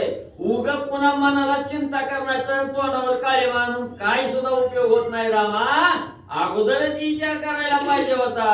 परी मारुते सावीर जेटी, हात वसाय राखील पाटी, तरी सैन्य करा सिद्ध उठा उठी, घ्यावी भेटी दैत्याची. नारद मुनी बोलू लागले, रामा तुम्ही न विचार करता शब्द दिलाय बिभीषणजीला. बरं असू द्या, म्हणजे आता चिंता सोडा. अहो तुम्ही चिंता करायची काय गरज आहे? म्हणजे तुमच्या समोर एवढा असणारा वीर आहे की म्हणजे त्या ठिकाणी पवनपुत्र अंजनीचा मुलगा असणारा हनुमंतराय आहे, बलवान बलिष्ठ हनुमंतराय आहे त्या ठिकाणी. निश्चिम दास आहे तुमचा त्या ठिकाणी असणारा, नित्य भक्तीमध्ये लीन असणारा हनुमंतराय आहे. त्या हनुमंतावर कार्य सोपवा. तुमच्या सगळ्या चिंतेचं निरसन म्हणजे हनुमंत करेल. म्हणजे त्याला काय अवघड आहे? म्हणजे एक असणारा डाव्या हाताची मळ आहे म्हणजे त्या हनुमंताला हे कार्य म्हणजे. म्हणून तुम्ही ते कार्य हनुमंतावर त्या ठिकाणी सोडा आणि चिंतामुक्त तुम्ही त्या ठिकाणी व्हा. नारद ऋषी प्रभू रामचंद्राला बोलू लागले. परी 50 कोटी दूर आहे सातवत्याचे नगर, केवी सहाय्य हात प्रकार न कळे निर्धार राघवा. मग असणारे नारद मुनी त्या ठिकाणी सांगू लागले, पंचशत म्हणजे 500 असणारा कोटी म्हणजे दूर योजना म्हणली ही असणार दूर नगरी आहे म्हणले त्या ठिकाणी. म्हणून ही तुम्हाला अशक्यप्राय आहे त्या ठिकाणी जाणं आणि हे कार्य करणं, त्या शतमुखाला मारणं. ही फक्त कार्य म्हणले हनुमंतराय त्या ठिकाणी करू शकते म्हणले. ज्यावेळेस सीताशुद्धीचा शोध घ्यायचा होता, हे 100 कोसाचं समुद्र उल्लंघन करून हनुमंताला जायचं होतं. कुणाची ताकद नव्हती, कुणाचं सामर्थ्य नव्हतं. हनुमंतानं कार्य सिद्धीला त्या ठिकाणी नेलं. तसं हिता सुद्धा म्हणजे 500 कोस असणाऱ्या 500 कोटी कोसाचं म्हणजे अंतर जरी असलं तरी हनुमंतराय एका क्षणात त्या ठिकाणी कार्य साधील. तुमच्याच्यानं व्हायचं नाही, म्हणून हे कार्य हनुमंतावर त्या ठिकाणी सोपवा. ऐसे कथा मुनी वचन वेशला वायुनंदन सगळे दैत्य सिद्ध करून रघुनंदन उभा ठेला. म्हणून रामामध्ये आता विचार करणं का हे असणारं सर्व सैन्य त्या ठिकाणी सज्ज करा, हनुमंताच्या मागे सैन्य लावा, हनुमंत म्हणजे कार्य त्या ठिकाणी करेल असं म्हटल्याबरोबर हनुमंताला स्फुरण त्या ठिकाणी आलं.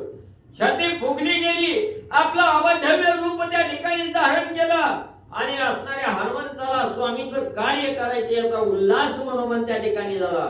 आनंद वाटला गेला, आवेशपूर्ण अवस्था त्या ठिकाणी झाली आणि सगळं रामाचं सैन्य असणाऱ्या हनुमंतरायाचं सैन्य असणाऱ्यामध्ये जाण्यासाठी सज्ज त्या ठिकाणी होऊ लागलं. पुंडलिकवधारी विठ्ठल श्री ज्ञानदेव तुकाराम पंढरीनाथ भगवान की जय. प्रभु श्री रामचंद्र भगवान की जय. मग काय करी अंजनी सूत रूप धरले अति अद्भुत अवकाशी मुखपाद पाताळ देखत रघुनाथ हर्षला. कथेचं अनुसंधान. विभीषण आले त्यावेळेस रामचंद्रांनी कठोर अशा प्रकारचं वचन विभीषणाला बोलले. ती वचन असं होत म्हणले, विभीषणजी आज एकादशी आहे आणि आज एकादशीला त्या दैत्याच्या नगरामध्ये जायचं, त्याला मारायचं, पुन्हा तिथनं लंकेला जायचं, तुमचा राज्याभिषेक करायचा आणि तिथनं अयोध्येला येऊन द्वादशीचं पारण सोडायचं. म्हणजे एका रात्रीत एवढं करायचंय.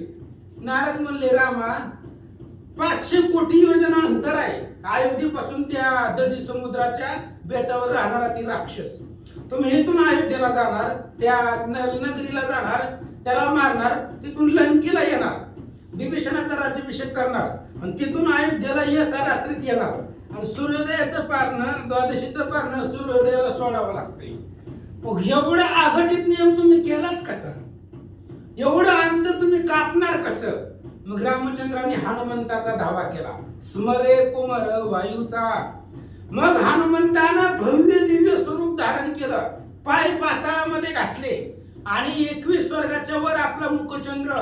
हनुमंतानं एवढं भीम स्वरूप रूप धारण केलं आणि धारण केल्यानंतर ना हनुमान काय म्हणतात? मग पिंजारुनी रोमावळी वरी बैसविले सैन्य मंडळी राम लक्ष्मण स्कंद मोळी कक्षेतळी विभीषण. हनुमंतानं भव्य दिव्य स्वरूप धारण केल्या. आपल्या असणाऱ्या रोमावळी म्हणजे अंगावरची एक एक केस उभा राहिले, त्याच्यावरती सगळं सैन्य रामाचं बसवलं. राम लक्ष्मणाला खांद्यावरती घेतलं, विभीषणजीला आपल्या असणाऱ्या काखेमध्ये धरलं गेलं आणि मग हनुमान निघाले. नारद म्हणे जी स्वामी समागमे तोसे आम्ही पाहू संग्रामाची उर्मी दैत्य धाम अवलोकू. आणि लगेच नारदजींनी सांगितलं, रामा मी पण तुमच्या बरोबर येतो. कारण हनुमान एवढं सगळं सैन्य घेऊन निघाले.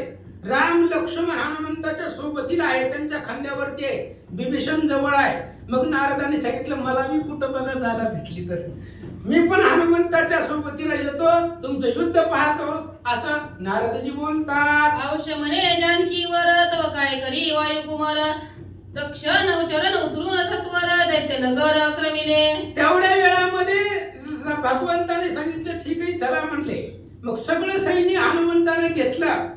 हनुमंताचा डावा पाय अयोध्येमध्येच होता, उजवा पाय फक्त उचलला आणि उजव्या पायावर सगळं सैन्य घेऊन ते सगळं सैन्य त्या जी काही दैत्य राहत होता त्या असणाऱ्या 500 कोटी योजन अंतरावरती फक्त उजव्या पायामध्ये एवढं अंतर हनुमंतानं कापलं आणि तो पाय त्या दैत्याच्या नगरीमध्ये हनुमंतानं ठेवला. एक चरण अयोध्ये अंत तुझा ठेवला दैत्य नगर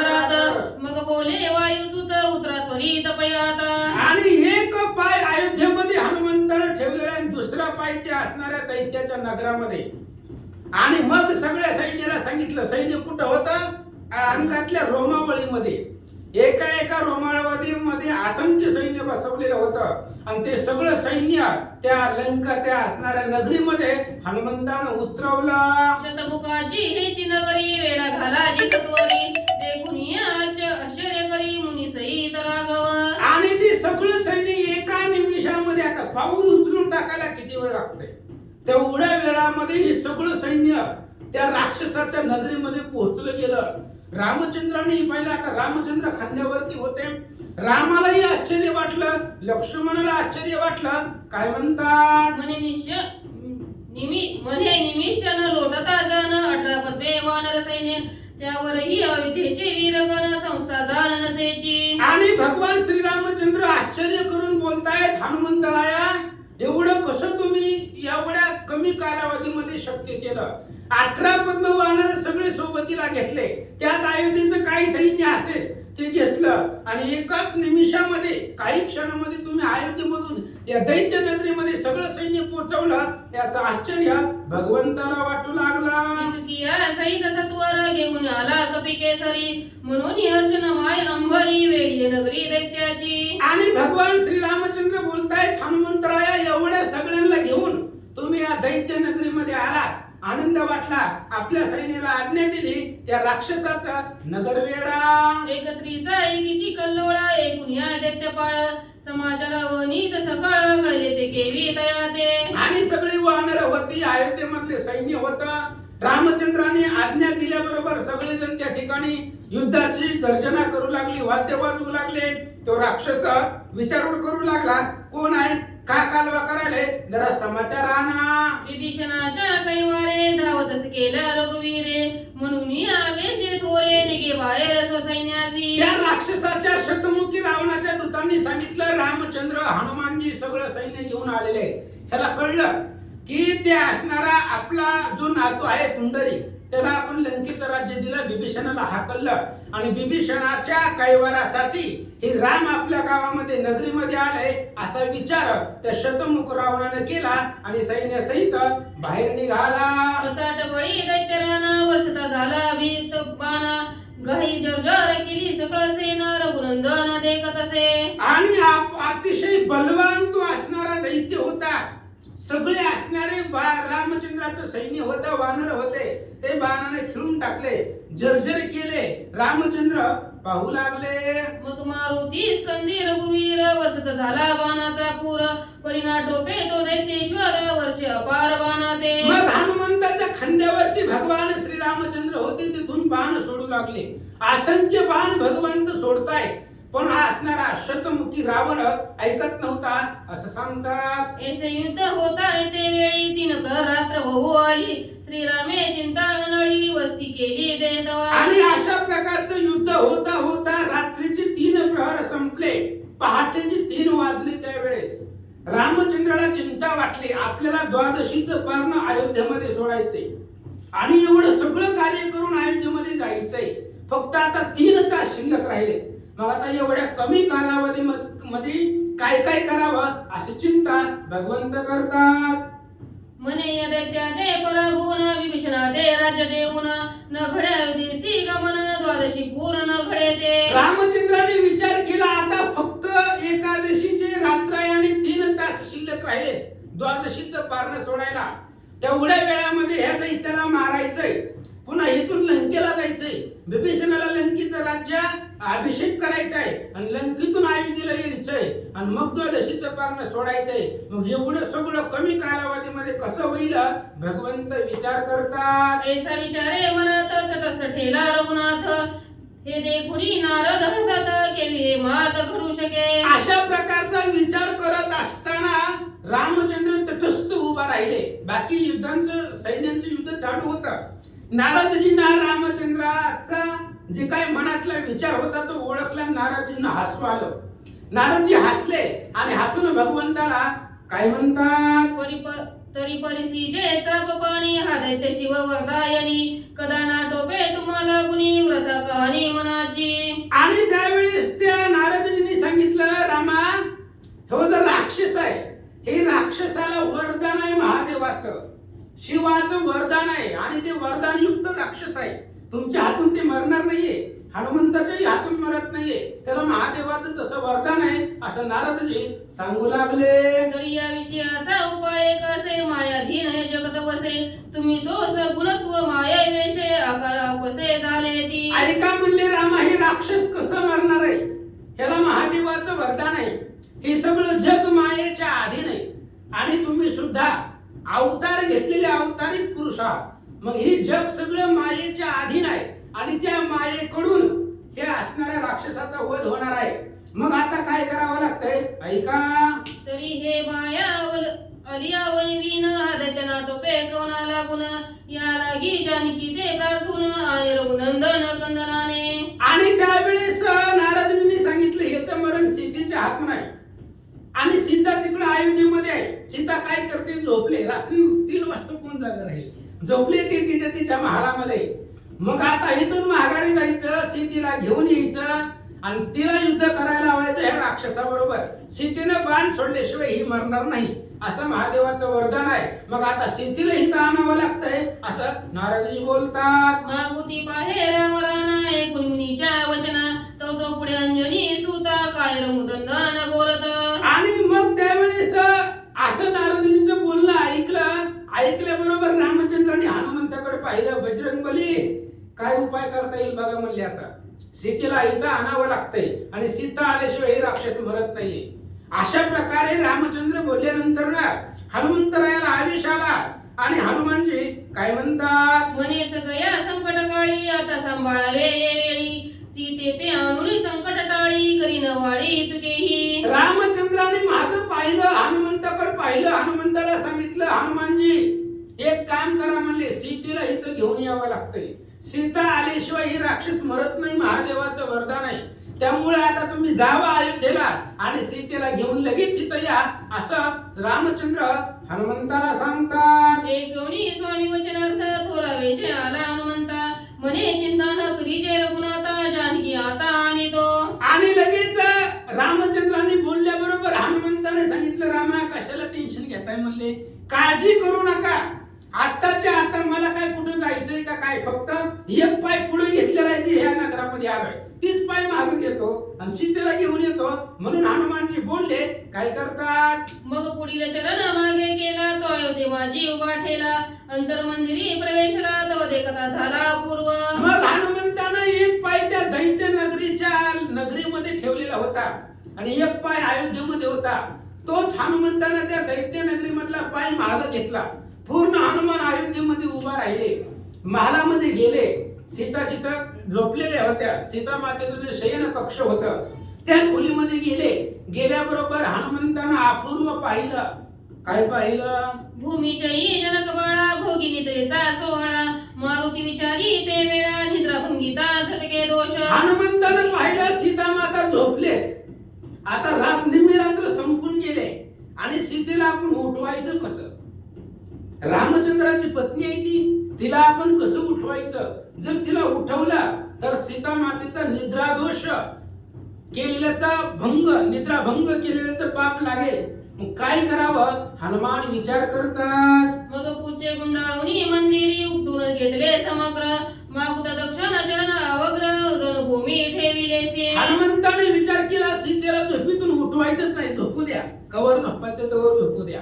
आपण काय करू, सीतेचं जे काय घर आहे, मंदिर आहे, ज्या घरामध्ये शयन कक्षामध्ये ती झोपली ती पूर्ण मंदिर खोली हनुमंताला उचलली. आता द्रोणागिरी पर्वत उचललाय आणि ती असणारी सगळी खोली उचलली शेपटीमध्ये आणि तसाच एक पाय जो महाग घेतला होता तोच पाय पुढे ठेवला आणि त्या दैत्य नगरीमध्ये सीतेला उपस्थित केलं. क्षण न लागता पैठे ते लवता डोळियाचे पाते, घेऊन आला जानकी ते मंदिरा सहित रणभूमी. हनुमंताला एक क्षण लागायच्या आतमध्ये अयोध्येमध्ये गेले, सीतेला मंदिरासहित उचललं आणि उचलून पुन्हा ते असणाऱ्या दैत्य नगरीमध्ये हनुमंतानं प्रवेश केला.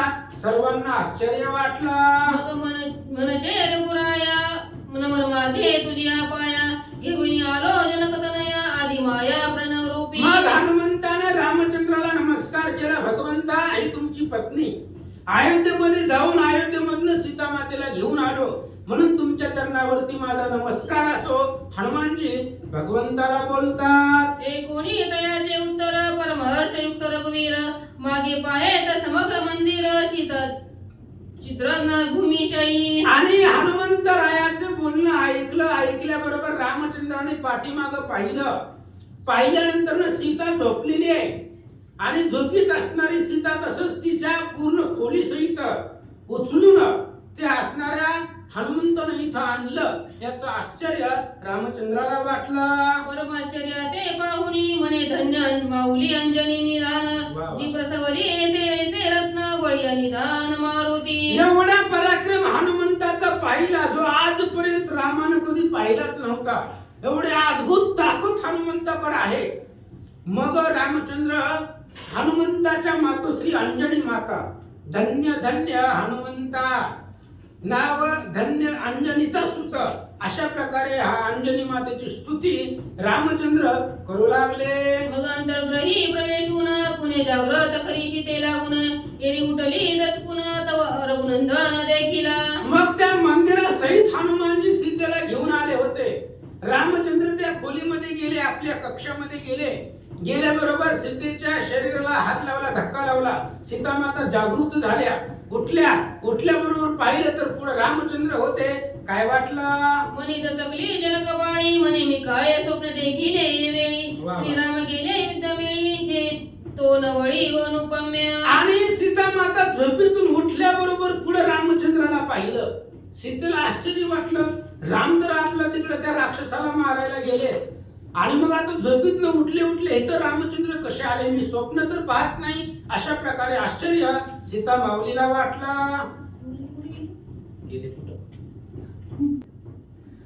जाणून सीतेचे रुद्रात बोलत झाला रघुनाथ म्हणे स्वप्न नव्हे हे सत्य मात होई जागृत शुभानने. आणि सीतेच्या मनात जे चाललं होतं ते रामचंद्राने ओळखलं. तिच्या हृदयातलं मनातलं ओळखलं आणि रामचंद्र बोलतायत सीते स्वप्न वगैरे नाहीये. इथं तुला रणभूमीवरती आणले, तुझी गरज पडली म्हणून तुला इथे घेऊन आलेला हनुमान आहे, त्यामुळं जाग हो असं रामचंद्र बोलतात. आम्हा ते दैत्य नाटोपे युधी म्हणून आणले संधी आता न लावी अवधी त्वरे अवधी दैत्य धमा. रामचंद्राने सीतेला सांगितलं सीते तुला इथं का आणलं झोपीतनं उठून, तर ती राक्षस आम्हाला ऐकत नाही आणि आमच्या हातून राक्षस मरत नाही. महादेवाचं वरदान आहे, मायेच्या हातून तो मरणार आहे. त्यामुळे तू माया रूपी सीता आहे म्हणून तू युद्ध कर त्याच्या बरोबर आणि त्या राक्षसाला मार. भगवान श्री रामचंद्र सीतेला बोलतात. निशी उरली किंचित पुढे जाणे आहे अयोध्येत द्वादशी साधन तेत त्वरित उठे काळी. रामचंद्राने सीतेला सांगितलं म्हणले उठ लवकर, कारण आता रात्र संपत आलेले, थोडी रात्र राहिलेली किंचित आणि कमी कालावधीमध्ये हे राक्षसाला मारायचंय. तिथून लंकेला जाऊन पुन्हा अयोध्येमध्ये जायचंय आणि द्वादशीचं पारण सोडायचंय. म्हणून उठ, ह्या राक्षसाला मार. ऐसे ऐकता वचनार्था चरणावरी ठेविला माथा म्हणे द्याजी बाण भाता धनुष्यलता समवेत. अशा प्रकारचं बोलणं ऐकल्याबरोबर सीतामाता उठल्या रामचंद्राच्या पायावरती नमस्कार केला, वंदन केलं आणि सांगितलं धनुष्यबाण द्या तुमचं. त्या धनुष्यबाण घेऊन त्या राक्षसाबरोबर युद्ध करते. थोडा वेश ते काळी बाण भाता पृष्ठ मौली धनुष्य घेऊन कर कमळी दिल्या रोळी अट्टहासे. आणि मग सीता मातेला आवेश आला, हातामध्ये रामचंद्राचं धनुष्यबाण घेतलं आणि घेऊन अट्टहासानं रण आवेशानं गर्जना केली. ते साक्षात आदिशक्ती हाके त्रिभुवन आंदोलती दैत्य परमदच कला चित्ती म्हणे हे चिच्छक्ती प्रगटली. आणि ती आदिशक्ती जगदंबा आहे सीता माता. आणि त्या जगदंबेचा आवाज ऐकला, गर्जना ऐकल्याबरोबर तो राक्षसाच्या कानावरती आवाज पडला. त्या शतमुखी रावणाच्या त्याने विचार केला हे आपला काळ आहे आपलं मरण स्त्रीच्याच हातून आहे असं महादेवाचं वरदान आहे. आता आपला काळ आला, आपण जगत नाही, विचार करू लागला. परिधैर्य मेंढा वाहन दैत्य आला चालून, वर्षात ताजाला अमित बाण जेणे त्रिगुणा कोंदले. त्या शत्रुमुखी रावणाने विचार केला, काही असं म्हणले आता युद्ध करावंच लागेल, कोणी जरी समोर असेल तर. म्हणून धनुष्यबाण हातामध्ये घेतला, धनुष्याला बाण लावला, अनेक बाणाचा वर्षाव करत तो राक्षस पुढे येऊ लागला. मग म्हणे श्रीरामा गाद तुझा महिमा, स्त्री लाविले संग्रामा गाद महिमा देखिला. शतमुखी रावणानं बोलायला सुरुवात केली, रामा अरे काय त्या स्त्रीला युद्ध करायला होतंय, बायकोला युद्ध करायला, महाग पाठीमागे उभा राहिला. अरे काय तुझ्यामध्ये ताकद पुरुषार्थ आहे का नाही म्हणले. स्त्रीला पुढे उभा केले, आता आम्ही स्त्रीवरती कसे बाण मारायचे. अशा प्रकारे तो राक्षस भगवंताला बोलू लागला. मी तव धुरंधर वीर पाहे, स्त्री ते संग्राम केविला आहे. स्त्रीवरी शस्त्र धरिता पाहे, कवनला हे पुरुषार्थ. शतमुखी रावणाने रामचंद्राला बोलायला सुरुवात केली, रामा अरे स्त्रीला पुढे उभा केले युद्धाला, बायकोला युद्धाला पुढे केले, पाठीमागे उभा राहिला, त्या स्त्रीवर तुम्ही बाण कसा सोडू. समजा तिच्यावरती बाण सोडलं तर माझा पुरुषार्थ काय होणार आहे जगामध्ये. एवढा मी प्रसिद्ध आहे, शतमुखी रावण माझं नाव आहे, जगतामध्ये मी प्रसिद्ध आहे, आणि स्त्रीवरती बाण सोडला ही अपकीर्ती माझी होईल असं तो राक्षस भगवंताला बोलू लागला. परी मी भीत नाही मरणाते, अंतकाळी देखिले रघुत्तमाते. तेने सुखावल अंतराते, पुढे होणार ते सुखे भोगा. त्या राक्षसाने सांगितलं, रामा मी मरणाला भीत नाही, पण मरताना तुझं दर्शन होत आहे याचा आनंद आहे. खूप पर्व काळ चांगला आहे, सुधीन आहे, एकादशीचं पर्व आहे, त्या द्वादशी आता द्वादशी होणार आहे, द्वादशीचा काळ आहे, आणि मरताना तुमचा असणारा मुखचंद्र पाहतोय. अशा प्रकारे तो राक्षस बोलू लागला. कालची असे हरिदिनी, आता उदेली द्वादशी साधनी. ऐसे बोलून ते क्षणी अमित बाणी वर्षात. शतमुखी रावणानं बोलायला सुरुवात केली, रामा कालची एकादशी आहे, एकादशीची रात्र अजून संपली नाही, आणि जरी संपली तरी उद्याची द्वादशी आहे. मग एकादशीची आणि द्वादशीचा पर्व काळ साधून आलेला आहे, आणि मग तुमचं दर्शन मला झालेलं आहे, त्यामुळे आता मी मरणाला घाबरत नाही. असंख्य बाण सोडू लागला. येरीकडे त्रिभुवन जननी, धनुष्याते बाण लावूनी. विंधिती झाली तक्षणी, निर्वाण बाण विंधित. इकडे माता सीता रामचंद्राचं धनुष्य बाण घेतलेला आहे, असंख्य अशा प्रकारचे बाण, बाणा पाठीमाग बाण सीता माता सोडू लागल्या, आणि निर्वाणचं युद्ध माता सीता आणि तो शतमुख रावण करू लागले. पाते लवता अर्धघटी बाण मारले लक्ष कोटी. परी तो दैत्येंद्र महाहट्टी, तितुके ही निवटी बाण जाळ. डोळ्याचं पात मिटवण्याची आतमध्ये लावायच्या आतमध्ये असंख्य बाण सीता मातेने सोडले गेले, आणि तेवढे सगळे बाण तर राक्षसानं तोडले. हे देखून जनक तनया, विचारून बाण घेतला लवलाया. झापडी पडली दैत्य डोळिया, घेऊन हृदयात. सीता मातेने पाहिलं, सीतेने विचार केला, असं जर म्हटलं तर कधी रामचंद्राचा नियम पूर्ण व्हायचा. ते जे बोलले ते बोललेलं खरं कसं व्हायचा. म्हणून सीता मातेनं निर्वाणीचा एक दारुण अशा प्रकारचा बाण माथ्यामधून काढला, तो बाण धनुष्याला लावला. त्या बाणाचं एवढं तेज होतं, पाहणाऱ्याच्या डोळ्याला झापडी पडली, आणि तो बाण वाऱ्याच्या वेगाने निघाला. एकाची बाणे केला पूर्ण, काही न सुचे तया लागून. जेवी वृक्ष पडे उन्मळून, तेवी असुर पडिला. आणि तो दुर्धर अशा प्रकारचा बाण सीता मातेने धनुष्याला लावलं. असंख्य सूर्याचं तेज त्या बाणावरती होतं. तो बाण राक्षसाच्या दिशेने सोडला. मोठं झाड उन्मळून पडावं तसं तो शतमुखी रावण जमिनीवरती पडला. धूळ पडताची मलिनी, वितुळली असुर वाहिनी. जय जयकाराची उठली ध्वनी, वानर सेने आनंद. आणि मुख्य धुरा जो काय असणारा शतमुखी रावण आहे तो मुख्य धुरा होता. आणि राजाच मेल्यानंतर बाकीचं जे सैन्य होतं त्याचं ते सैन्य दश दिशेला पळू लागलं. आणि इकडं राम सैन्यामध्ये वानरांना अयोध्येमधील वीरांना सर्वांना आनंद वाटला. जय जयकार करू लागले. सेना विखुरली चहूकडे नगर लुटविले निवाटे बिभीषण हरस कोंडे रामाकडे पाहत. त्या शतमुख रावणाचं सगळं सैन्य विखुरलं पळून गेलं. नगर सगळं असणारं राम सैन्याने हिरावून घेतलं लुटून घेतलं. विभीषणाला आनंद वाटला. भगवंताच्या चेहऱ्याकडे पाहू लागला. या परी निवटून या सुरांनीशी उरली घटका चार मग युद्ध करून या स्थिर रक्तस्तवी रघुवीर जानकी ते. अशा पद्धतीने ते राक्षसाला मारलं.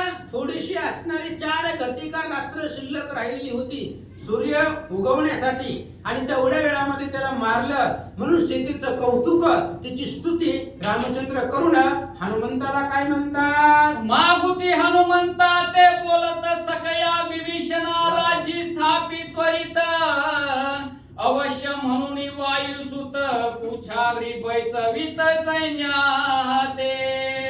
रामचंद्राने हनुमंताला बोलायला सुरुवात केली. हनुमानजी चला म्हणले आता लंकेकडे जायचंय. हे जे सगळं सैन्य आहे ते सगळं सैन्य घ्या आणि लगेच लंकेमध्ये जाऊ विभीषणाचा राज्याभिषेक करू. अशा प्रकारे रामचंद्र बोलले. बोलल्याबरोबर हनुमानजी काय करतात. दक्षिणा चरण उचलून या लंके माझी ठेविला लवलहाया मग म्हणे जे रघुराया उतरावे या लंकेसी. मग हनुमंतानं सगळं सैन्य आपल्या शेपटीमध्ये बसवलं. जे काय उरलं होतं ते सगळं सैन्य आपल्या असणाऱ्या रोमावळीमध्ये बसवलं. पुन्हा ते असणाऱ्या दैत्य नगरीमध्ये जो उजवा पाय हनुमंतानं ठेवला होता तो पाय सगळ्या सैन्यासहित उचलला. लंकेमध्ये नेऊन पाय ठेवला आणि रामाला सांगितलं लंका आली उतरा. राज्य द्यावे विभीषणा ते अयोध्ये चलावे त्वरित ऐसे ऐकताची मात थोर हरुष रामचंद्रा. हनुमानजीने सांगितलं रामचंद्र लंका आले उतरा. विभीषणजीचा राज्याभिषेक करा सगळ्या सैन्यामध्ये थाटामाटामध्ये आणि लगेच मी तुम्हाला एकाच क्षणामध्ये अयोध्येमध्ये पोहोचवतो. असं बोलल्याबरोबर रामचंद्राला आनंद वाटला. मग लंके माझी वाद्य घोष होता झाला परम उल्हास राज्य स्थापून विभीषणास अयोध्याशी आज्ञा मागे. मग लगेच लंकेमध्ये वाद्यांचा घोष वाजवला गेला. अतिशय आनंदानं उल्हासानं विभीषणजीचा राज्याभिषेक लंकेमध्ये केला आणि जाण्यासाठी भगवंत विभीषणजीला निरोप मागता. मग विभीषण दंड प्राय नमस्कार करून स्तविला रघुवीर म्हणे भक्त पालना ब्रीद थोर केले साचार स्वामिया. विभीषणजीनं भगवान श्री रामचंद्राला नमस्कार घातला. रामचंद्राचं स्तवन केलं. भक्त पालन ब्रीद जे आहे ते आज भगवंतानं खरं करून दाखवलं. त्यांचा नियमही खरा केला आणि भक्ताचं संकटही घालवून आले. तुम्ही रामचंद्र आहात असे विभीषणजी बोलतात. बोलता बोलता विभीषणजी भगवंताला म्हणतात देवा माझं एक म्हणणं आहे ऐका. तरी साधन द्वादशी झाली पाहिजे लंकेसी सहपरिवारे स्वसैन्यासी विधियुक्त पैकीजिये. विभीषणजीने सांगितलं रामा द्वादशी सोडायची लंकेत सोडा. काय भक्ताचं घर आहे अयोध्येमध्ये सोडायच्या ऐवजी लंकेमध्ये हे असणाऱ्या द्वादशीचं पारण सोडा एकादशीचा उपवास सोडा असं विभीषणजी बोलले. बोलल्यानंतर रामचंद्राने सांगितलं काय.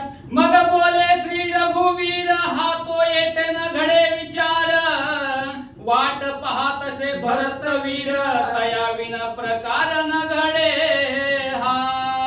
रामचंद्राने सांगितलं विभीषणजी इथं द्वादशीचं पारण सोडायला आवश्यक नाही अवघड नाही. पण माझा भाऊ असणारा भरत आणि तो भरत तिथं असणारे माझी वाट पाहत बसलेला आहे. द्वादशीच्या पंक्तीला जेवणाला रामचंद्र सोबत असावे अशी त्याची इच्छा आहे असं भगवंत बोलतात. धन्य तयाचे बंधुपण उभयता ऐकतत्व पूर्ण नाही तरी साप्त न जाण घेती प्राण एकमेकांचे. भगवान श्रीरामचंद्राने सांगितलं धन्यतयाचे बंधुपणा. हा तू भरतची बंधू मध्ये रत्न आहे. नाहीतर आज जर पाहिलं गेलं तर सख्या भाऊ भावाचं जमत नाही. हा तर भरत माझा सावत्र भाऊ आहे आणि सावत्र भाऊ असताना सुद्धा माझ्याशिवाय जेवत नाही, माझ्याशिवाय राहत नाही, असा असणारा भावामध्ये श्रेष्ठ तो बंधू भरत आहे. भगवंत बोलतात, तैसा नव्हे श्री रघुवीर भक्त पाळन समरंग धीर शांत करुणी लंकेश्वर निघे सत्वर ते तुनी. अशा प्रकारचा भगवान श्रीरामचंद्र भक्त पालन करणारा आणि सम्रांगणामध्ये रण धीरवीर रामचंद्र लंकेमधून अयोध्येकडे निघाले. मागुता हनुमत ते सौनी म्हणे तया ते सखिया न्यायी त्वरे अयोध्येत परिवारा ते काळी. पुन्हा रामचंद्राने हनुमंताचं स्तवन केलं. हनुमंताला सांगितलं, हनुमानजी आता लंकेतून अयोध्येकडे सगळं सैन्य घेऊन चला.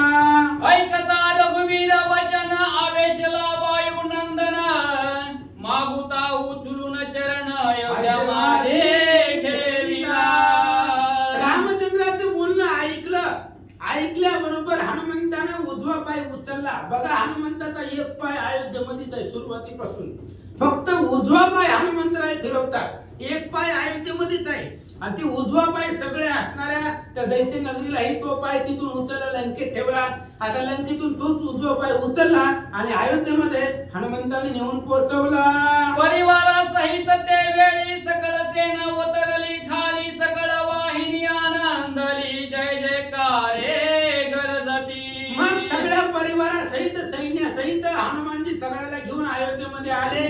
हनुमंताच्या शरीरावर शेपटीमध्ये जी काही सैन्य होतं ते सगळं सैन्य पृथ्वी तलावरती खाली उतरलं आणि उतरल्याबरोबर काय करतात, तो पूर्वीच पाक सिद्ध होत स्नाने सारुणी या समस्त तव अरुणोदय होता प्राप्त पात्रे विस्तारित समग्र. इकडं अयोध्येमध्ये जेवणाची तयारी अगोदरच केलेली होती.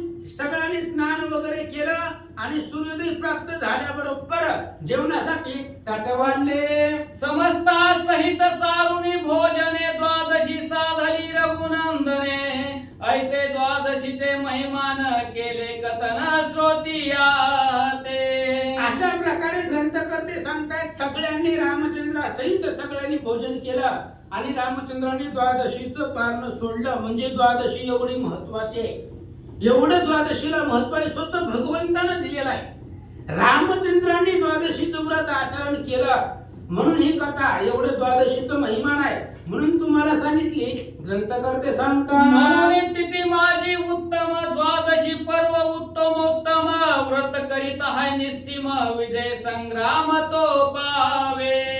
म्हणून तिथीमध्ये पर्वामध्ये उत्तम असणारं पर्व म्हणजे द्वादशी पर्व आहे. म्हणून सगळ्यांनी ही व्रत करा. जन व्रत केलं तो रणांगणामध्ये त्याला विजय मिळेल असं ग्रंथकर्ते सांगतात. आणि प्राप्त होय राजलक्ष्मी अंती पावे मोक्ष धर्मी हे पुनरुप्यम व्रत नेमी प्रचित नामी असो द्या. ग्रंथकर्ते सांगतायत राज्य लक्ष्मी प्राप्त होते. आता पाहिलं आपण विभीषणाचं गेलेलं राज्य विभीषणाला परत भेटलं. म्हणजे द्वादशीचं व्रत केल्यानंतर ना गेलेली लक्ष्मी परत येते, संग्रामामध्ये विजय भेटतो. म्हणून हे व्रत करा. ग्रंथकर्ते सांगतात, पदच्युत विभीषण तो पावला राजासन ऐसे व्रताचे महिमान व्रत संपूर्ण द्वादशी. ग्रंथकर्ते सांगतायत विभीषणाचं पद गेलं होतं, लंकेच्या राजगादीवरनं त्याला हाकललं होतं. पण रामचंद्रानं द्वादशी व्रत केलं आणि त्या व्रताच्या सामर्थ्यावरती गेलेलं विभीषणाचं राज्य विभीषणाला परत मिळालं. म्हणून सगळ्या पर्वामध्ये श्रेष्ठ व्रत द्वादशी आहे असं महाराज सांगतात. व्रत करिता शतमुखाशी राम बाणे मुक्ती तयासी अंती गेला सायुजतेसी पुनरावृत्तीसी नागवे. त्या शतमुख रावणाने सुद्धा ही व्रत केलं. मरताना रामाचं दर्शन झालं आणि भगवान श्री रामचंद्राच्या पुढे मरण आलं. त्यामुळे तो अक्षय मुक्तीला सायुज्य मुक्तीला गेला. आता जन्म मरण त्याला नाही, असं मुक्ती त्याला प्राप्त झाले. व्रत करिता रघुनंदन रणी विजयी झाला पूर्ण मर्दुनिया शतमुखी रावण व्रत संपूर्ण साधिले. भगवान श्री रामचंद्राने द्वादशीचं व्रत केलं, विजय भेटला.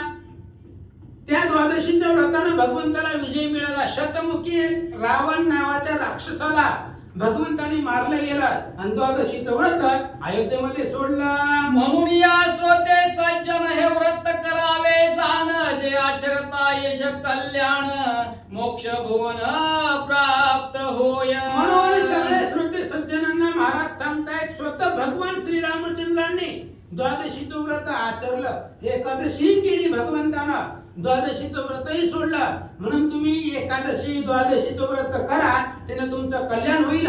महाराज सांगतात, हे कथा गोड ऐकली म्हणून या दृष्टादी योजली, श्रोती श्रवण कीजी सकाळी बद्धांजली प्रार्थितो.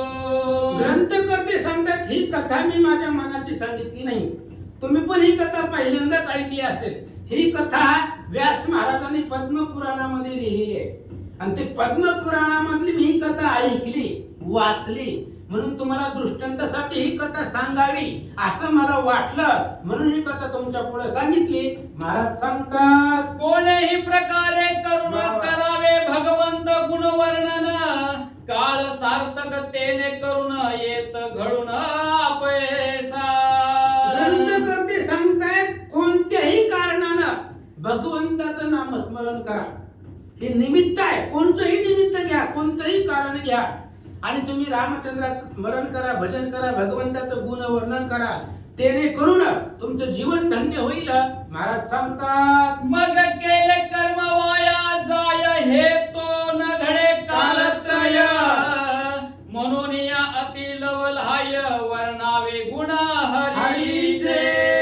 ग्रंथकर्ते सांगतात, केलेलं कर्म वाया जात नाही, हे शास्त्रामधलं प्रसिद्ध वचन आहे. तुम्ही कोणतंही कर्म करा, ते केलेलं कर्म वाया जात नाही. त्याच्यामुळं तुम्ही भगवंताचं नामस्मरण करा, उद्धार होईल. महाराज सांगतात, ऐसे हे द्वादशी महिमान केले अवघे कथन, येथून 5 वर्षे संपूर्ण झाली पुढे अवधान सोद्या. ग्रंथकर्ते सांगतात, तिथं अशा प्रकारे हे द्वादशीचं महिमानं सांगितलं आणि सांगितलेलं भगवान परमात्म्याने द्वादशीचं व्रत केलं. तिथून पुढे 5 वर्षाचा कालावधी गेला. काय झालं? हे व्रत जे करीती नेमेसी, दुःख दारिद्र्य नव्हे त्यासी, नको तीर्था यात्रेसी, काशी उज्जनी द्वारके. स्वस्ति श्री अधिक महात्म्य ग्रंथ नाटकाधार पद्मपुराणे समस्त मनोहर सुत विरचित 15 अध्याय गोळा